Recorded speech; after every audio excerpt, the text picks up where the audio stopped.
Recording in progress. Happy morning everyone. Miracle morning club के book reading session में मैं भविष्य Shah, life transformation coach and inner wellness expert, आप सभी दोस्तों का दिल से स्वागत करती हूँ। यहाँ पर हम बुक रीडिंग कर रहे हैं बहुत ही जीवन उपयोगी book, the power of your subconscious mind, जिसे लिखा है जोसेफ मर्फी ने। ये वो बुक है जिसके उपयोग करके दुनिया के लाखों लोगों ने अपने सारे सपने पूरे किए हैं, अपने लक्ष्यों को हासिल किया है, अपनी हेल्थ को सुधारा है, अपने रिश्तों को सुधारा है, अपने मन चाही जॉब पाई है, अपने बिजनेस में ग्रोथ किया है। राइट। तो हम भी तो यही चाहते हैं, यस और नो। राइट। तो इस बुक को पढ़ते पढ़ते हम पहुंच चुके हैं चैप्टर 14 में, जिसका एक पार्ट ऑलरेडी हम कवर चुके हैं पिछले सेशन में। और आज और भी आगे जाने वाले हैं, और भी डीप इंसाइट लेने वाले हैं आज के सेशन में, जहां पर हम हमारे वैवाहिक जीवन में चल रही समस्याओं को कैसे अपने अवचेतन मन की शक्तियों का, उसकी पावर का उपयोग करके हम उसे सुलझाएंगे, उसके बारे में डिटेल में चर्चा करेंगे। राइट। तो कैसे एक चिड़चिड़ा पति या फिर एक चिड़चिड़ी पत्नी के साथ कैसे आप अवचेतन मन की शक्ति का उपयोग करके आप वहां पर अपने रिश्तों में हार्मनी ला सकते हैं, ये आज हम देखने वाले हैं। तो कितने लोग रेडी हैं अपने वैवाहिक जीवन को सुमधुर बनाने के लिए? अगर आप रेडी हैं, एक्साइटेड हैं, तो चैट बॉक्स में टाइप करें me. Yes. Very good, very good. तो चलिए, देर नहीं करते हैं, स्क्रीन को शेयर करते हैं और शुरू करते हैं आज का सेशन।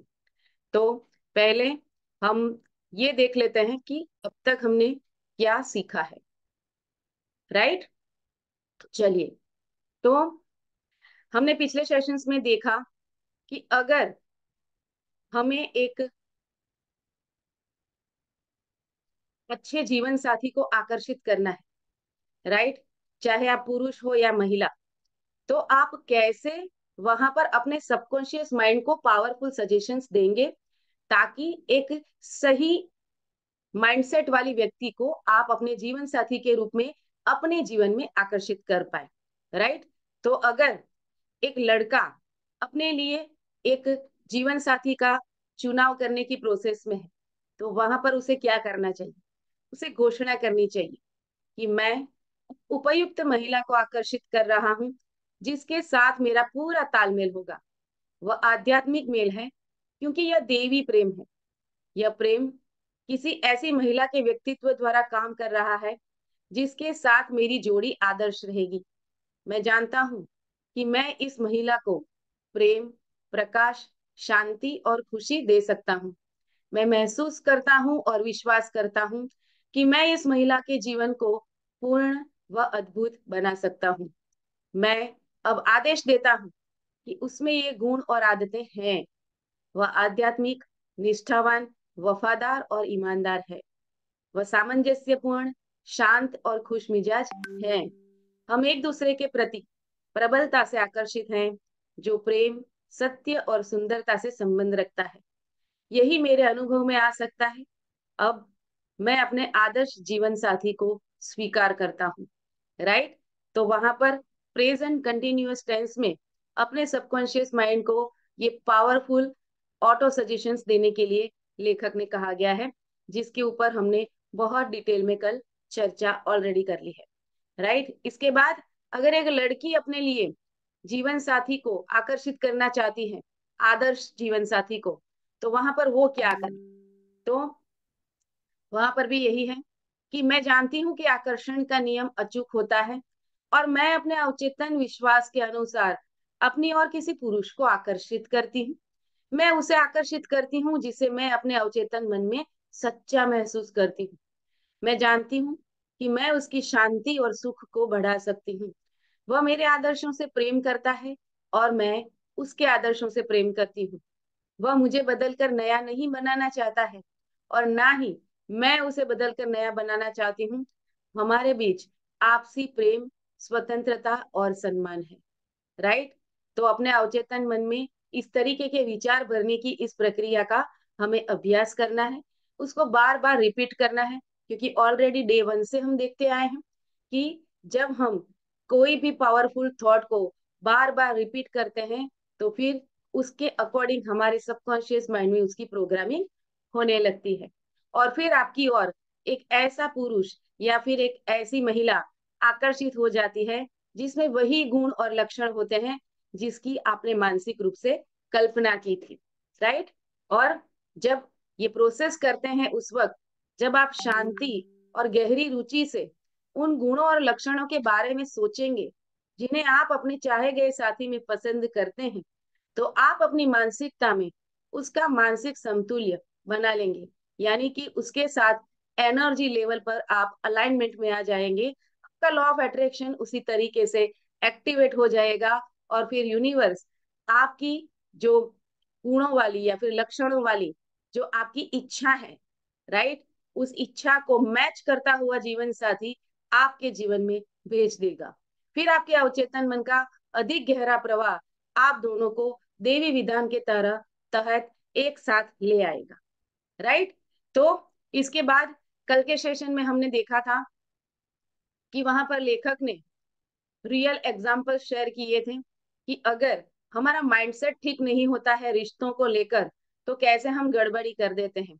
जहां पर शीला जी का एग्जाम्पल दिया गया था कि उन्होंने हर बार एक डब्बू और निष्क्रिय व्यक्ति को पति के रूप में आकर्षित किया था, जबकि उन्होंने 3 3 बार शादी की और हर बार डब्बू पति को ही आकर्षित किया, राइट। और जब उनको अपनी गलती का एहसास हुआ, अपनी सोच को, अपने रिश्तों को लेकर अपने माइंडसेट को चेंज किया, जहां पर वो रिश्तों में खुद कंट्रोल रखना चाहती थी, उसकी वजह से वो ऐसे पति को आकर्षित कर रही थी जो उनकी जो क्षमता है, उनकी कैपेबिलिटी है, उनका जो कलीबर है उससे वो लो हो।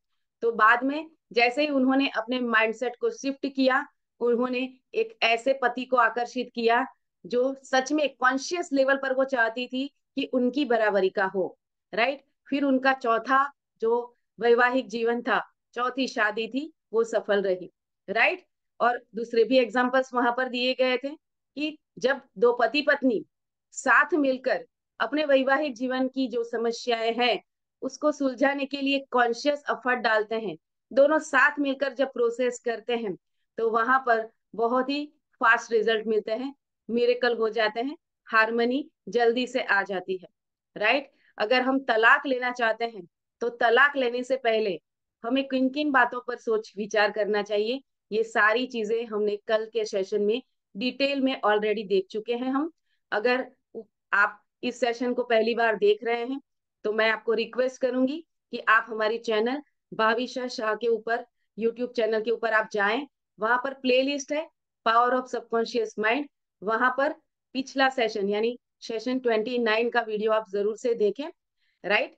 तो वहां पर आपको बहुत गहरे इंसाइट वहां पर मिलने वाले हैं, राइट। तो इसी श्रृंखला में आज हम आगे बढ़ेंगे जहां पर हम देखेंगे कि अगर आप एक चिड़चिड़ा पति या फिर चिड़चिड़ी पत्नी के साथ रह रहे हो तो वहां पर कैसे आप अपने अवचेतन मन का प्रयोग करेंगे और बाकी वैवाहिक जीवन की जो समस्याएं हैं वहां पर कैसे अपने माइंडसेट को आप शिफ्ट करेंगे ताकि आपके वैवाहिक जीवन में वो सामंजस्य बना रहे, वो हारमोनी बनी रहे, राइट। तो रेडी है सभी लोग? अगर रेडी है तो चैट बॉक्स में टाइप करें रेडी। यस, चलिए, very good, thank you, thank you, thank you so much. चलिए, तो आगे बढ़ते हैं आज के सेशन में। चिड़चिड़ी पत्नी। तो कई बार पत्नी इसलिए चिड़चिड़ाती है क्योंकि उस पर ध्यान नहीं दिया जाता है। उसकी प्रेम और स्नेह की नैसर्गिक इच्छा ऐसे तरीके से व्यक्त होती है जिससे उसका जीवन साथी उससे और दूर भागने लगता है, राइट। तो हमने कल भी देखा था, थोड़ा बहुत इसके ऊपर बात किया था कि अगर आपका पति या आपकी पत्नी आपके लिए कुछ अच्छी चीजें कर रहा है तो उसे अप्रिशिएट जरूर करें, राइट। अप्रिसिएशन से रिश्ता मजबूत होता है। हमारी गलती ये हो जाती है कि अगर हमारे जीवन साथी से छोटी सी गलती होती है तो हम वहां पर उन्हें डांटने से नहीं चूकते हैं, लेकिन अगर वो कुछ अच्छा करते हैं तो उस वक्त हम उन्हें टेकन फॉर ग्रांटेड लेते हैं कि इसमें क्या है, ये तो उनका फर्ज है, इतना तो करेगा ही ना, अगर पत्नी है तो उतना तो करेगी ही, अगर पति है तो उतना तो करेगा ही। इसमें उसको थैंक यू क्यों बोलना। लेकिन हमने जाना है कि जब हम किसी भी रिश्ते के लिए ग्रेटफुल होते हैं, जब किसी के एफर्ट्स के लिए ग्रेटफुल होते हैं, तो हम ऐसे इंसिडेंट्स को, ऐसे सर्कमस्टेंसेस को और भी हमारे जीवन में आकर्षित कर लेते हैं, और फिर हमारा जीवन हार्मनी से, प्यार से भर जाता है। राइट, तो यही तो हम चाहते हैं ना हमारे जीवन में। राइट। और हमने जादू बुक रीडिंग सेशन जब हुए थे, वहां पर रिश्तों वाला जो चैप्टर था, तब हमने ये भी देखा था कि हमें कंप्लेन नहीं करना है किसी भी चीज को। राइट। अगर परिस्थितियां तो आएंगी, संसार में रहते हैं तो सब, क्योंकि सबके सोचने का तरीका अलग है, सबका व्यवहार करने का तरीका अलग है। राइट। तो वहां पर मतभेद आने वाले हैं, लेकिन उन मतभेदों को सुलझाने के लिए जरूरी नहीं है कि हमें नकारात्मक माइंडसेट से सोचकर ही वहां पर रिएक्ट या फिर रिस्पॉन्ड करना है। राइट। वहां पर हमें उनके परसेप्शन से सोचना है कि अगर इस तरीके का व्यवहार मेरा जीवन साथी कर रहा है या कर रही है, तो वहां पर उसका पॉजिटिव इंटेंशन क्या है। उनके पॉजिटिव इंटेंशन को समझने का प्रयत्न करें, उनके इंटेंशन को समझने का प्रयत्न करें। अगर वो समझ में नहीं आ रहा है, तो हम बहुत शांति से उन्हें पूछ सकते हैं कि अगर इस तरीके की आपकी सोच है, अगर इस तरीके का आप व्यवहार कर रहे हैं, तो क्यों कर रहे हैं। राइट।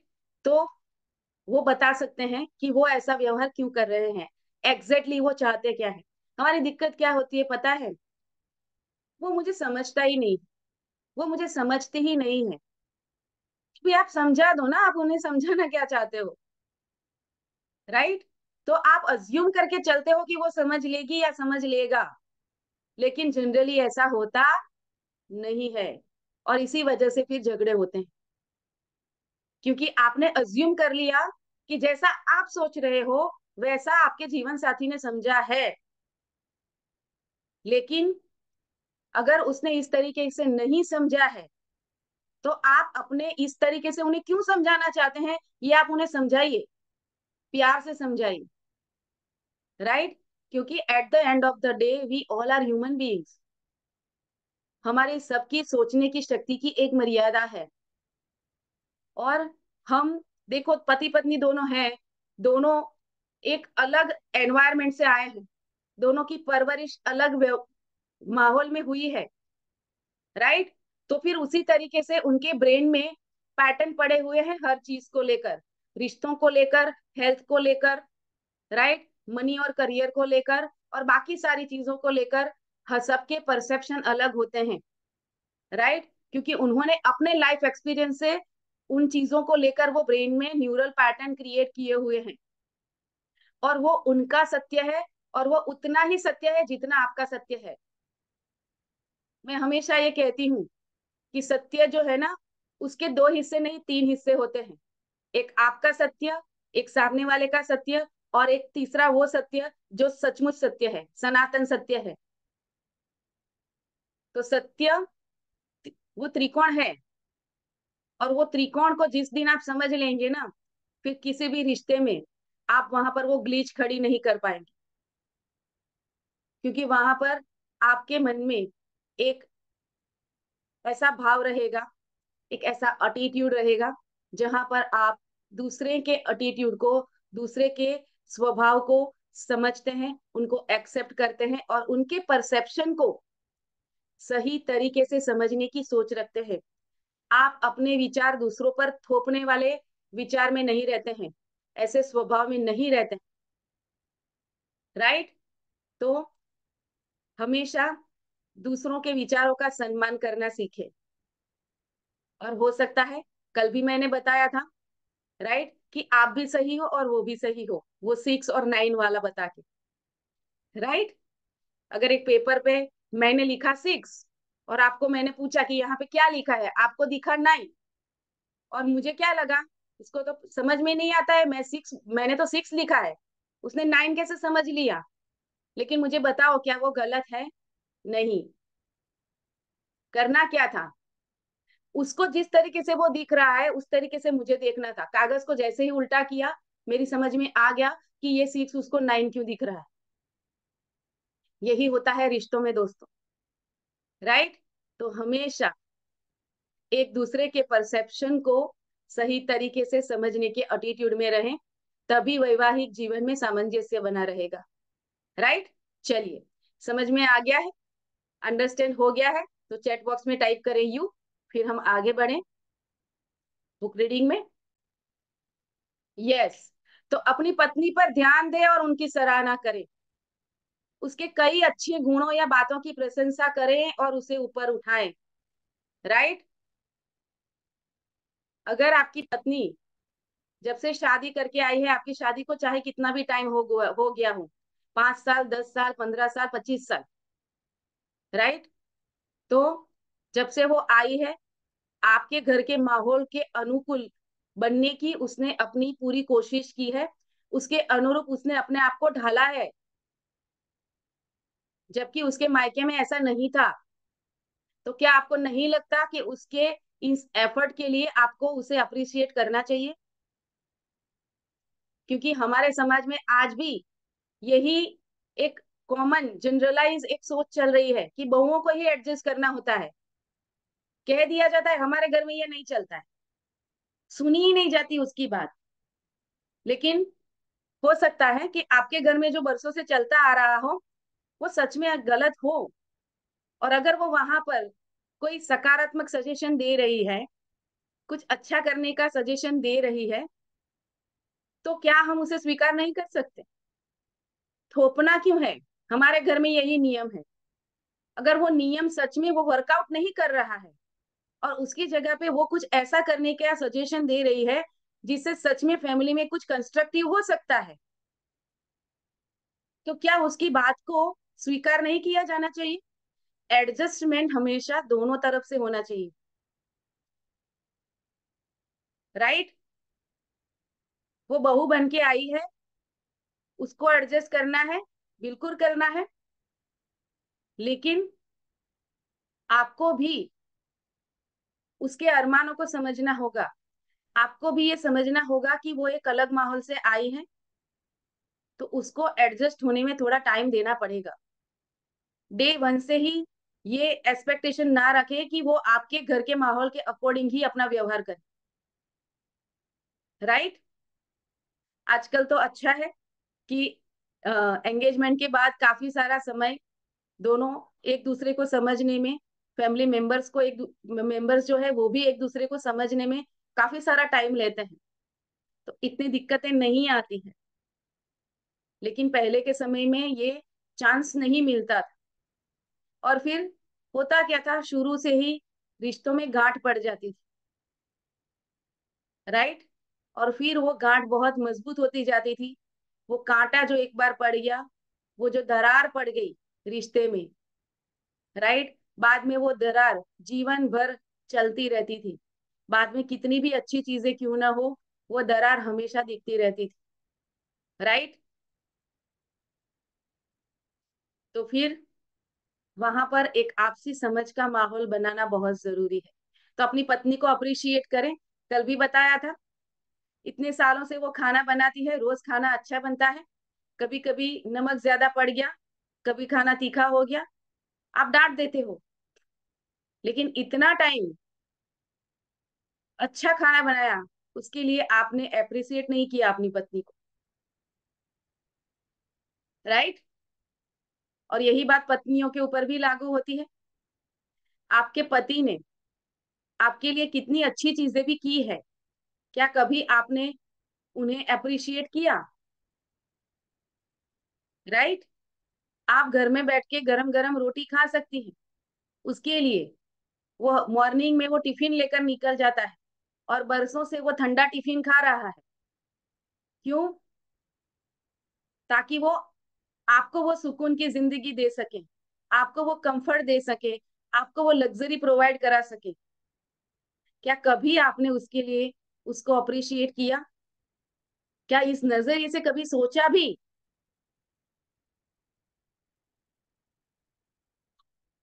राइट?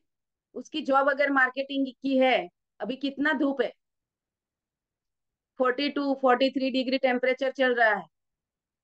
इतनी धूप में अगर वो घूम रहा है, जॉब कर रहा है आपके लिए, क्या वो अप्रिसिएशन का हकदार नहीं है?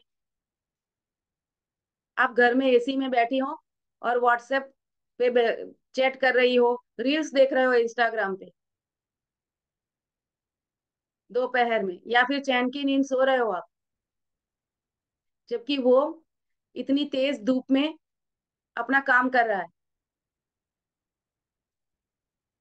तो किसके लिए कर रहा है वो? अपनी फैमिली के लिए ही कर रहा है ना, आपके लिए ही तो कर रहा है।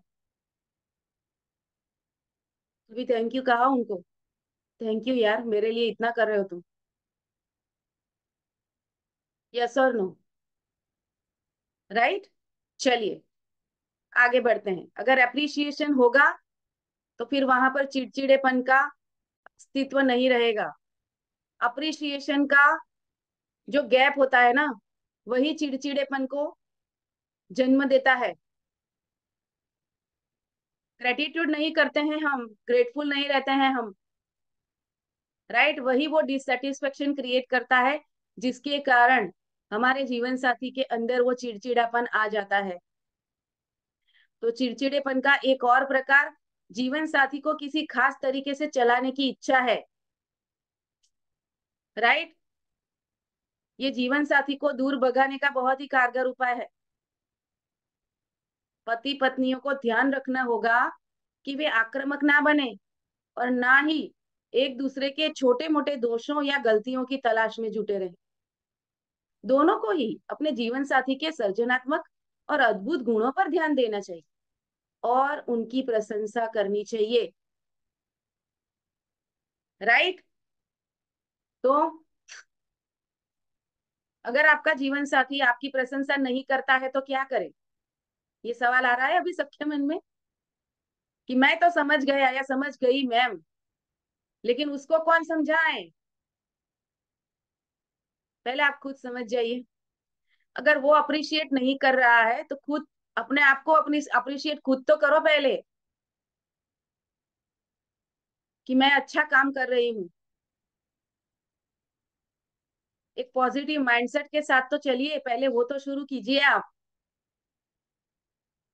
क्योंकि अगर आप खुद डिससेटिस्फाइड है तो आपके भीतर से एनर्जी क्या रेडिएट होगी? डिससेटिस्फेक्शन की। अगर वो डिससेटिस्फेक्शन की एनर्जी रेडिएट हो रही है तो लॉ ऑफ अट्रैक्शन ऐसे ही और सर्कमस्टेंसेस को आपके जीवन में लाके रख देगा, ताकि आपको और डिससेटिस्फेक्शन महसूस हो, और भी इंसल्ट होगा, और भी ताने सुनने पड़ेंगे आपको। कॉन्शियस लेवल पर तो हम ये नहीं चाहते हैं एक्चुअली, लेकिन हम रेडिएट क्या कर रहे हैं? पहले सेल्फ एनालिसिस करके देखो, यस और नो। तो पहले आपके जीवन साथी ने आपके लिए जो भी अच्छा अच्छा किया है अब तक, जब से शादी हुई तब से, या उससे पहले भी, तो उन सारी चीजों के लिए ग्रेटफुल रहना सीखो। कंप्लेनिंग मोड से बाहर आ जाओ, ब्लेमिंग जोन से बाहर आ जाओ, और उसके छोटे से छोटे अच्छे काम के लिए उसको थैंक यू कहना सीखो, उसको अप्रिशिएट करना सीखो। पहले आप शुरू तो करो, उसके लिए पॉजिटिव एटीट्यूड तो बनाना शुरू करो। जो नकारात्मकता आपके जीवन साथी के लिए आपके मन में पाल के रखी है आपने, ये तो समझती ही नहीं या तो समझता ही नहीं, राइट, ये वाले जोन से बाहर आ जाओ और अपने तरीके से चलाने की कोशिश कभी भी ना करें। मुझे ये बताओ, कोई आपको अपने तरीके से चलाने की कोशिश करेगा, क्या आपको अच्छा लगेगा? क्या बोलेंगे आप? मेरी लाइफ है, मेरी मर्जी, मुझे जैसे जीना है जीऊं, तुम कौन होते हो मुझे चलाने वाले? चाहे वो आपका फैमिली मेंबर ही क्यों ना हो, आपका जीवन साथी ही क्यों ना हो, तो वही इच्छा उसकी भी तो होगी ना। फिर आप क्यों उसको चलाना चाहते हो अपने तरीके से? दिक्कत यह है कि आपको उनके तरीके से नहीं चलना है, लेकिन आपको उन्हें अपने तरीके से चलाना है। इसीलिए रिश्तों में गड़बड़ होती है दोस्तों। थोड़ी सूक्ष्म बातें हैं, लेकिन इस चीज को अगर समझ लिया, आपने रियलाइज कर लिया, फिर एक राइट माइंडसेट पे आ जाओगे अपने जीवन साथी के साथ रिश्तों को लेकर।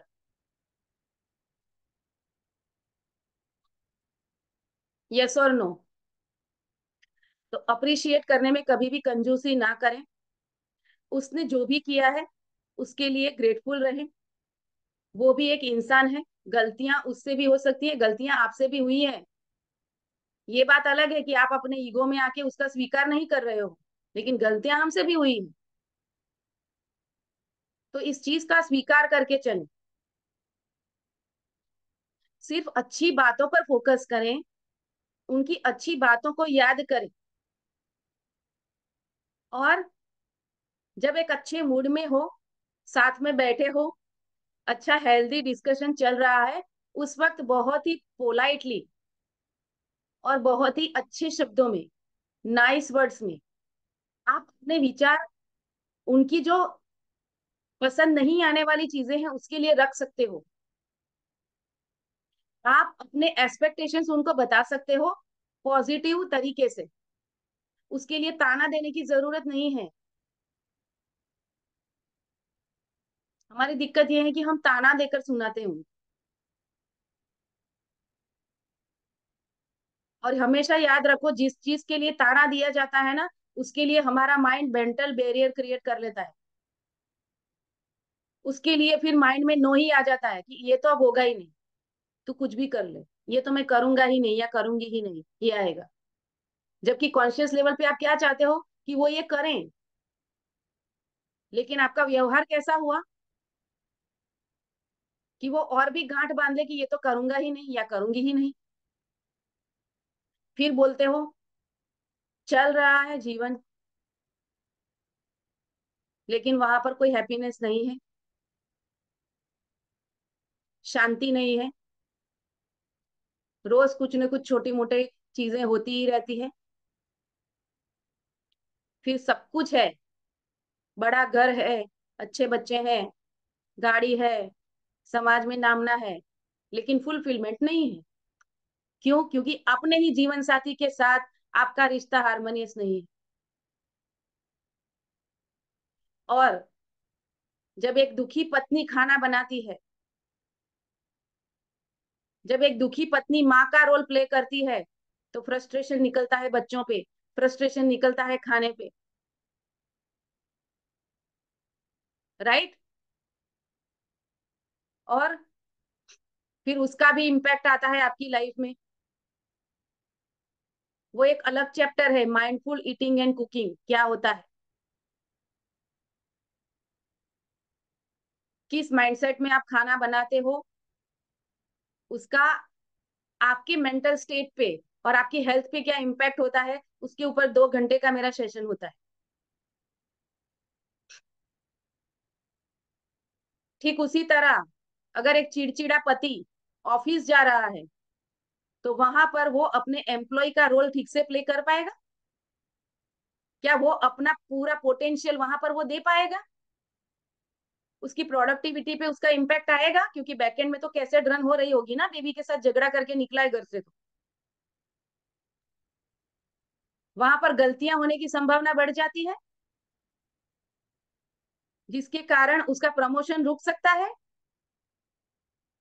तो अल्टीमेटली नुकसान किसका हुआ? नुकसान फैमिली का हुआ ना। वो वहां पर फोकस नहीं कर पाया, कंसंट्रेशन नहीं कर पाया, अपनी पूरे पोटेंशियल से वहां पर वो अपना परफॉर्मेंस नहीं दे पाया, जिसके कारण उसकी पर्सनल और प्रोफेशनल ग्रोथ रुक गई। तो कहीं ना कहीं आपने पत्नी के रूप में उसमें कंट्रीब्यूशन दिया कि नहीं दिया? बताओ मुझे। जबकि पत्नी के रूप में आपका एक्चुअल रोल क्या है? उनको एम्पावर करना। और आपने बिल्कुल उसका उल्टा कर दिया। फिर आप बोल रहे हो जीवन में ग्रोथ नहीं हो रही है। तो अगर ग्रोथ नहीं हो रही है तो वहां पर मेरा क्या कंट्रीब्यूशन है, मेरा क्या रोल है, पहले उस पर काम करो। और उस रोल को जिस दिन चेंज कर दिया ना, मिरेकल हो जाएगा। सामने वाले को सुधारने मत जाओ, पहले खुद सुधर जाओ।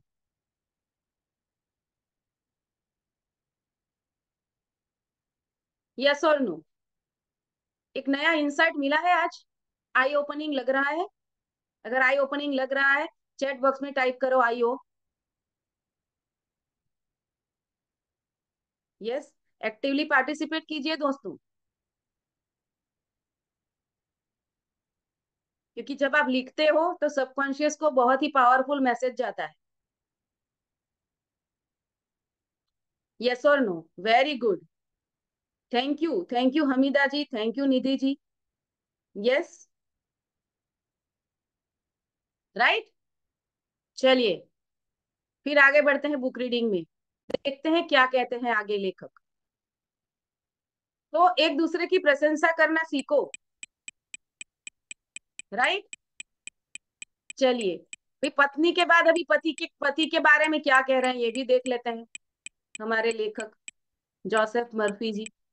तो विचार मग्न पति, अगर कोई पति अपनी पत्नी की किसी बात या काम पर उसके खिलाफ सोचने लगता है या विकृत मानसिकता अपना लेता है, तो मनोवैज्ञानिक रूप से यह व्यभिचार है। हेलो। एडल्ट्री का एक अर्थ आइडोलेटरी भी है, जिसका मतलब है नकारात्मक और विध्वंसात्मक चीजों पर ध्यान देना। राइट, आप बोल कुछ नहीं रहे हो लेकिन सोच रहे हो, तब भी आप व्यभिचार कर रहे हो। जब कोई व्यक्ति खामोशी से अपनी पत्नी के प्रति द्वेषपूर्ण या शत्रुतापूर्ण होता है, तो वह बेवफाई कर रहा है। वह अपनी शादी की कस्मों के प्रति वफादार नहीं है, जिसमें उसने उसे जिंदगी भर प्रेम करने, चाहने और सम्मान करने का वादा किया था। राइट। और चुप्पा, कटु और द्वेषपूर्ण पुरुष कोशिश करके अपनी तिखी टिप्पणियों को निगल सकता है, अपने गुस्से को दबा सकता है और परवाह करने वाला दयालु या शिष्ट बन सकता है। राइट। वो मतभेदों को भी कुशलता से मोड़ सकता है, अपने परसेप्शन को सही करके। यस और नो? तारीफ और मानसिक कोशिश करके वह विरोध की आदत से बाहर निकल सकता है। जब वह अपने अवचेतन मन में शांति, सामंजस्य और प्रेम के विचार रखेगा, तो ये पाएगा कि उनके न सिर्फ पत्नी बल्कि जीवन के बाकी सभी के साथ भी ज्यादा अच्छे और मधुर संबंध है, क्योंकि सबकॉन्शियस माइंड तो वो फर्क नहीं कर पाता है ना कि ये जो आप फील कर रहे हो, राइट, वहां पर वो फीलिंग से जो न्यूरल पैटर्न क्रिएट हो रहे हैं, जहां पर रिश्तों में सद्भावना रखनी है, ये आपका सबकॉन्शियस माइंड सीख रहा है। तो सिर्फ क्या पत्नी के साथ रहेगा, वो आपके बाकी रिश्तों के दायरे में भी आएगा। वहां पे भी वो सद्भावना बढ़ेगी, वहां पे भी वो प्यार, वो सामंजस्य वहां पे भी बढ़ेगा दोस्तों। और इसीलिए करना क्या है, सद्भावनापूर्ण अवस्था अपना लें और अंततः आपको शांति और सद्भावना मिल जाएगी। और ऑलरेडी मैंने बताया हुआ है आपको कि सद्भावनापूर्ण स्थिति, वो माइंडसेट लाने के लिए क्या करना है, हर उस चीज के लिए, हर उस रिश्ते के लिए हमें ग्रेटफुल होना है। जब हम ग्रेटफुल हो जाते हैं, तो ऑटोमेटिकली नकारात्मक विचार अपने आप ही चले जाते हैं। राइट। उसके लिए मैंने वो 1 आवर अलार्म वाला टेक्निक भी सिखाया था आप लोगों को, कई बार बता चुकी हूँ, कई सेशंस में बता चुकी हूँ। फिर एक बार दोहरा देती हूँ, क्योंकि हर बार की तरह कुछ नए दोस्त आज भी जुड़े हैं हमारे सेशन में। अपने मोबाइल में हर 1 घंटे का अलार्म लगा लो, हर घंटे का। जैसे ही अलार्म बजे क्या करना है, सोचिए कि मैं क्या सोच रहा हूँ या सोच रही हूँ, what I am thinking now. Right. क्योंकि हमारी आदत होती है, एक बार हम नेगेटिव सोच में चले गए, एक के बाद दूसरा, दूसरे के बाद तीसरा, तीसरे के बाद चौथा विचार आता ही जाता है, आता ही जाता है, आता ही जाता है। फिर हम उसके विष चक्र में फंस जाते हैं, और फिर हम घंटों, कई बार दिनों, कई बार महीनों, कई बार सालों तक नकारात्मक सोच में डूबे रहते हैं। और ये अलार्म आपके लिए वो घंटी है जो उस विचार पर, उस सोच पर, उस एटीट्यूड पर बहुत बड़ा ब्रेक लगा के देगी। What I am thinking now, क्या ये कुछ कंस्ट्रक्टिव है, क्या ये कुछ पॉजिटिव है, क्या ये कुछ प्रोडक्टिव है? अगर नहीं है तो चेंज योर थॉट, क्योंकि विचार क्या करना है वो तो आपकी चॉइस है। आज के बाद कभी ये मत कहना विचार आते हैं, मैं विचार क्रिएट करता हूं, इस भाव में रहो। इसीलिए वहां पर ये एक स्ट्रॉन्ग मैसेज जाता है आपके सबकॉन्शियस माइंड को कि तुम बेफिजूल थॉट क्रिएट नहीं करोगे, तुम वही थॉट क्रिएट करोगे जो मैं कहूंगा या मैं कहूंगी, क्योंकि I am the master of my mind, not you. तक विचार आते थे और आप उसमें बहते चले जाते थे। आज के बाद उससे उल्टा होगा। आप जो विचार कॉन्शियसली क्रिएट करेंगे, उसके ऊपर, उस थॉट पर दूसरे पॉजिटिव, सकारात्मक, कंस्ट्रक्टिव, प्रोडक्टिव थॉट्स आपके माइंड को क्रिएट करने होंगे। फिर रोज कोई मोटिवेशनल वीडियो देखने की जरूरत नहीं पड़ेगी, क्योंकि आप सेल्फ मोटिवेटेड ही रहोगे। राइट? चलिए, थोड़ा मेन पार्ट से थोड़ा हट गए हैं, वापिस गाड़ी को पटरी पर लेकर आते हैं। तो ग्रेटफुल रहें अपने रिश्ते को लेकर, अपने जीवन साथी को लेकर।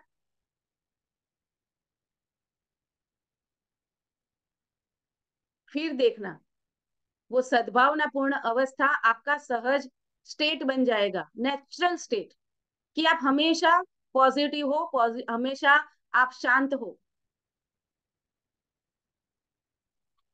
राइट? एक और बड़ी गलती करते हैं हम, उससे हमेशा बच के रहो। क्या है वो गलती? हम हमारे पड़ोसियों और रिश्तेदारों से अपनी वैवाहिक समस्याओं या मुश्किलों के बारे में बातें करते रहते हैं। ये एक बहुत बड़ी गलती है। मान लें एक पत्नी अपनी पड़ोसन से कहती है, जॉन अपनी माँ के साथ बहुत बुरा सलूक करता है, बहुत ज्यादा पीता है और हमेशा अपमान करता रहता है, अपशब्द भी कहता रहता है, गाली गलौज करता है। अब यहाँ पत्नी अपने पति को सबकी निगाह में गिरा रही है और अपमानित कर रही है। और यही नहीं, अपने पति की कमियां गिनाते समय दरअसल वह अपने भीतर इन अवस्थाओं को पनपने का मौका दे रही है। इसको अंडरलाइन कर लो। राइट? तो जब आप दूसरों की कमियां निकालते हो, दूसरों की इंसल्ट करते हो, तो पहले वो एनर्जी कहाँ से रेडिएट होती है? हमारे भीतर से।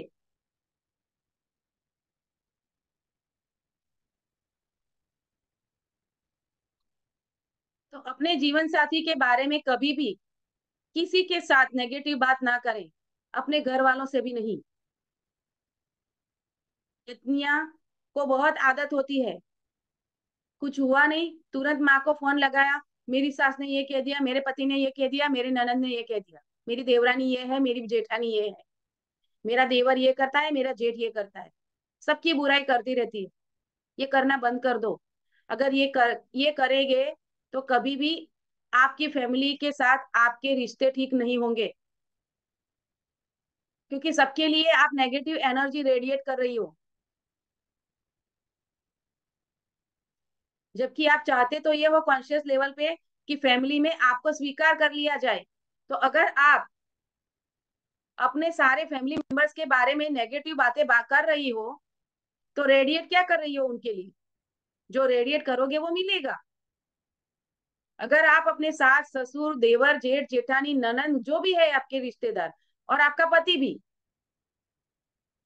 सबके लिए बुरी बातें करते हो, किसी के भी साथ, अपनी माँ के साथ, पापा के साथ, अपनी फ्रेंड के साथ, तो दरअसल उनको तो गिरा ही रहे हो उनकी नजर में। साथ में एक बात याद रखिएगा, आप भी उनकी नजर से गिरते जा रहे हो, कि इसको ससुराल में ठीक से रहने आता नहीं है। वो बोलेंगे नहीं, लेकिन आपके लिए परसेप्शन क्या बनेगा उनके मन में? कि सबकी बुराई करती रहती है, जैसे खुद तो देवी हो। क्योंकि वो आपकी दोस्त है, क्योंकि वो आपकी माँ है, वो सुन लेंगे, बोलेंगे नहीं कुछ। लेकिन आपके लिए परसेप्शन उनके माइंड में नेगेटिव बनेगा कि नहीं बनेगा, ये बताओ।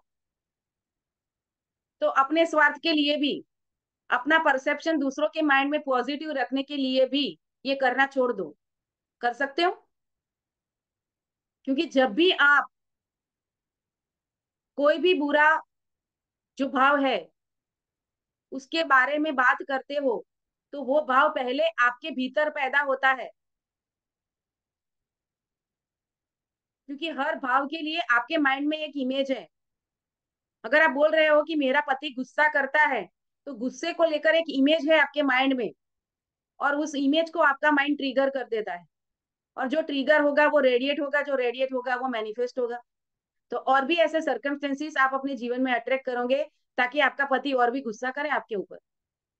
जबकि कॉन्शियस लेवल पर आप ये चाहते नहीं हो। आप तो ये चाहते हो कि आपका पति आप पर गुस्सा ना करे। तो आप रेडिएट क्या कर रहे हो? सबकॉन्शियस माइंड काम कैसे करता है उसको ठीक से समझने की कोशिश करो दोस्तों। फिर कॉन्शियसली डिसाइड करो कि आप रेडिएट क्या करोगे। क्योंकि सबकॉन्शियस माइंड किसके विचारों का, किसके आदेशों का पालन करता है? कॉन्शियस माइंड के आदेशों का। तो पहले अपने कॉन्शियस विचारों को तो ठीक कर लो। कॉन्शियसली जो एक्शन ले रहे हो वहां पे सकारात्मकता लेकर आ जाओ, वहां पर पॉजिटिविटी लेकर आ जाओ, वहां पर प्यार लेके आ जाओ, वहां पर सामंजस्य लेकर आ जाओ। फिर देखो, हर रिश्ता मधुर होगा आपका, सिर्फ पति के साथ नहीं, सबके साथ। और अगर आप उनके बारे में बुरा बोल रहे हो, तो कहीं ना कहीं आप उन्हें रिजेक्ट कर रहे हो। तो मुझे बताओ, अगर आप अगर आपको कोई रिजेक्ट करेगा तो क्या आप उसको एक्सेप्ट करोगे? तो यही होगा आपके साथ। आपने उनको रिजेक्ट किया तो वो भी आपको स्वीकार नहीं करेंगे फैमिली मेंबर के रूप में। ठीक है, शादी करके ब्याह के ले आए हैं, है घर में कोने में पड़ी रहेगी। ये चाहते हो आप? या फिर आप एक सम्माननीय स्थान अपने फैमिली में बनाना चाहते हो? बातें सिर्फ पति पत्नी की चल रही है, लेकिन मैं दायरा बढ़ा रही हूँ। क्योंकि हर रिश्ता इम्पैक्ट डालता है अपने जीवन पे। अपने पति को सैंडविच मत बनाया करो कि पिसता रहे वो, अपनी माँ के बीच और अपनी पत्नी के बीच। अगर आपकी सास नहीं समझ रही है, आप इस सेशन को अटेंड कर रही हैं, आपकी समझ में आ गया है ना, तो आप अपनी तरफ से वो चेंज कर लो। क्लियर? अगर क्लियर हो गया है तो चैट बॉक्स में टाइप करो सी, ताकि हम आगे बढ़े आज के चैप्टर में। चलिए। राइट। तो लेसन ले लिया आज एक बहुत बड़ा, कि आज के बाद हम हमारे किसी भी फैमिली मेंबर के बारे में किसी के भी साथ हम बुरी बातें नहीं करेंगे। अभी के अभी अपनी जर्नल में लिख लो, आज से मैं प्रण लेती हूँ। अगर ये काम पतियां भी कर रहे हैं अपने दोस्तों के साथ या दूसरे रिश्तेदारों के साथ, पत्नी की बुराई कर रहे हैं, तो वो भी लिखें, मैं ये प्रण लेता हूँ, या फिर मैं प्रण लेती हूँ, जो भी आपका जेंडर है उसके अकॉर्डिंग, कि आज के बाद मैं कभी भी अपने जीवन साथी के बारे में कोई भी बुरी बात नहीं बोलूंगा या बोलूंगी, और ना ही कोई भी बुरा विचार किसी दूसरी व्यक्ति के साथ शेयर करूंगी या करूंगा। लिख लो, अभी के अभी लिखो, मैं प्रण लेता हूँ, ओथ लेता हूँ, मैं प्रण लेती हूँ, और मैं बोलूंगी, इसको और भी बढ़ा दो, मेरे किसी भी फैमिली मेंबर के बारे में नहीं बताऊंगी, किसी को भी कुछ नहीं बोलूंगी। और हाँ, अगर रिश्ता मधुर बनाना है तो अच्छी अच्छी बातें जरूर शेयर करना। क्योंकि जो बोलेंगे, जो करेंगे वो बढ़ेगा, जो रेडिएट करेंगे वो बढ़ेगा। जो चीज आज अच्छी आपकी सास ने सिखाई है, तो अपनी माँ को फोन करके जरूर बताना। सास ने ताना दिया था, वो फोन करके बताया है ना माँ को। तो सास ने एक अच्छी चीज सिखाई है, वो भी तो शेयर करो ना अपनी माँ से।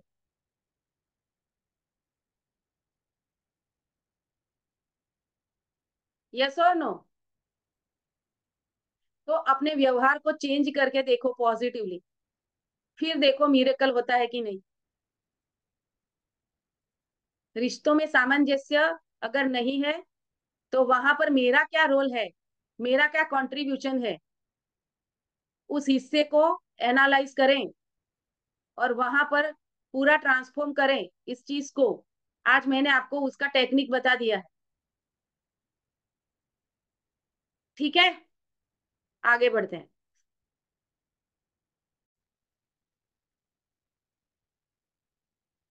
तो आगे बताते हैं लेखक। तो ये अगर अपने पति की कमियां गिनाते समय क्या हो रहा है, उस समय दरअसल वह अपने भीतर इन अवस्थाओं को पनपने का मौका दे रही है। ये सारी बातें कौन सोच रहा है और कौन महसूस कर रहा है? वह खुद। और आप जैसा सोचते और महसूस करते हैं वैसे ही आप होते हैं। तो आप तो गुस्सैल नहीं बनना चाहते, फिर आप क्यों दूसरे के गुस्से के बारे में सोच रहे हो? राइट, ये समझ ली है बात हमने। तो रिश्तेदार आमतौर पर आपको गलत सलाह देते हैं, आमतौर पर पक्षपातपूर्ण और पूर्वग्रह से उनकी ग्रस्त होती है उनकी सलाह, क्योंकि यह निष्पक्षता से दी ही नहीं जाएगी, क्योंकि उनको तो अपने स्वार्थ के हिसाब से सबके साथ बना के चलना है ना। तो वो वहां पे अपना अपना खिचड़ी पकाएंगे कि चलो इसमें से अभी मैं अपना अपना लाभ कैसे निकाल लूं। फिर वो दो बिल्लियों को लड़ाएंगे और वो रोटी वो खा जाएंगे। वो बचपन में स्टोरी सुनी थी ना, दो बिल्लियां रोटी के लिए झगड़ रही थी कि किसको ज्यादा मिले। तो न्याय करने के लिए बंदर के पास चले गए और बंदर एक एक टुकड़ा खाता गया, फिर पूरी रोटी ही खा गया, दोनों बिल्लियां रह गई। यही होता है, आपके रिश्तेदार यही काम करते हैं। इसीलिए किसी भी रिश्तेदार को कभी कुछ मत बताया करो। तो आपको मिलने वाली सलाह अगर स्वर्णिम नियम की अवहेलना करती है, जो ब्रह्मांड का नियम है, तो वह ना तो अच्छी है और ना ही दमदार। तो ये याद रखना जरूरी है कि दो इंसान स्वभाव के टकराव, दर्द और तनाव के पलों के बिना एक छत के नीचे नहीं रह सकते। अपने विवाह के दुखद पहलू का प्रदर्शन अपने मित्रों के सामने कभी ना करें। अपनी लड़ाइयां अपने तक ही सीमित रखें और अपनी जीवन साथी की आलोचना या निंदा से बचें। हमारे बड़े बुजुर्ग कहते थे, पता है, बंद मुट्ठी लाख की। वो ये सारी बातें जानते थे, इसीलिए ये सारी कहावतें भी बनी है, बंद मुट्ठी लाख की। अपने घर की कोई भी बात बाहर नहीं जानी चाहिए। और इसीलिए उस समय रिश्ते चल जाते थे। आज रिश्ते नहीं चल पा रहे हैं, डिवोर्स रेट बढ़ गया है, जॉइंट फैमिली से न्यूक्लियर फैमिली बढ़ चुके हैं। उसका रीजन यही है। पहले 15 लोग भी आराम से साथ साथ बैठकर रह लेते थे बरसों तक। आज 4 लोग भी नहीं जी पा रहे हैं। पेशेंस खत्म हो गया है, धीरज नहीं है वहां पर। अपने तरीके से लोगों को चलाने की जो भावना है ना, उसने सारी गड़बड़ कर दी है।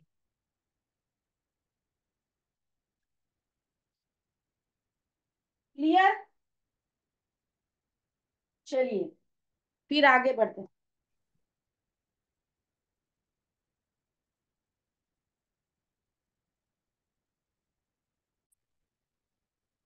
तो अपने जीवन साथी को कभी बदल कर नया बनाने की कोशिश ना करें। वो जैसा है या जैसी है वैसे ही उनको एक्सेप्ट करें। मैंने कल भी बताया था, लव का सिनोनिम क्या है? लव का सिनोनिम है एक्सेप्टेंस। अगर आप वो जैसे हैं वैसे स्वीकार नहीं करते हो, वहां पर एक कोज लगा देते हो कि अगर ये इस तरीके से व्यवहार करेगा तो ही मैं उसे प्यार करूंगी, तो ये होने वाला नहीं है। यहाँ पर कोई किसी के लिए बदलता नहीं है। तो पति पत्नियों को ये कोशिश नहीं करनी चाहिए कि उनके जीवन साथी हूबहू उनकी तरह बन जाएं। उन्हें बदलने की कोशिश उनका अपमान करना है और ये बताना है कि वे खुद महत्वपूर्ण नहीं है। ये कोशिशें हमेशा मूर्खतापूर्ण होती है और कई बार तो वैवाहिक जीवन को तबाह भी कर देती है। किसी को बदलने की कोशिश करके उसके गर्व और आत्मसम्मान को वो नष्ट कर देती है। इसीलिए किसी को बदलने की कोशिश ना करें। उनकी सेल्फ रिस्पेक्ट, उनके प्राइड पर कभी भी अटैक ना करें। ये विरोध और द्वेष की भावना जगाती है जो वैवाहिक संबंध के लिए घातक साबित हो सकता है। राइट। मुझे ये बताओ दोस्तों, आपको कई बार कहा गया होगा आपके जीवन साथी के द्वारा कि तुम ये चीज बदल दो, मुझे ये अच्छी नहीं लगती है, लेकिन आपने नहीं बदली है। क्यों क्यों क्यों? वो आपको सही लगता है इसीलिए आप उसको फॉलो कर रहे हो। तो अगर आप नहीं बदले हो और सामने आप ये एक्सपेक्टेशन रखते हो, मैं नहीं बदलूंगा, मैं नहीं बदलूंगी, लेकिन तुम्हें तो बदलना ही होगा, तुम्हें हमारे घर के नियमों के अनुसार चलना ही पड़ेगा, या फिर मेरे मायके में तो यही चलता था, आपके घर में ऐसा क्यों नहीं है, ऐसा वाला एटीट्यूड मत रखना भाई कभी भी।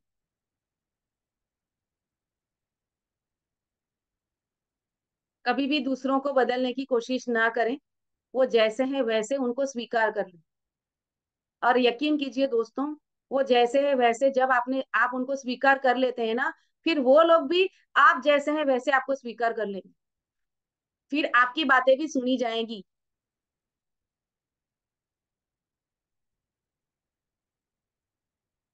फिर आपकी बात भी मान ली जाएगी कि लड़की के मायके में वो लोग इतना तीखा नहीं खाते थे, चलो हम थोड़ा कम कम मिर्ची वाला खाना खाना खाने की प्रैक्टिस करते हैं।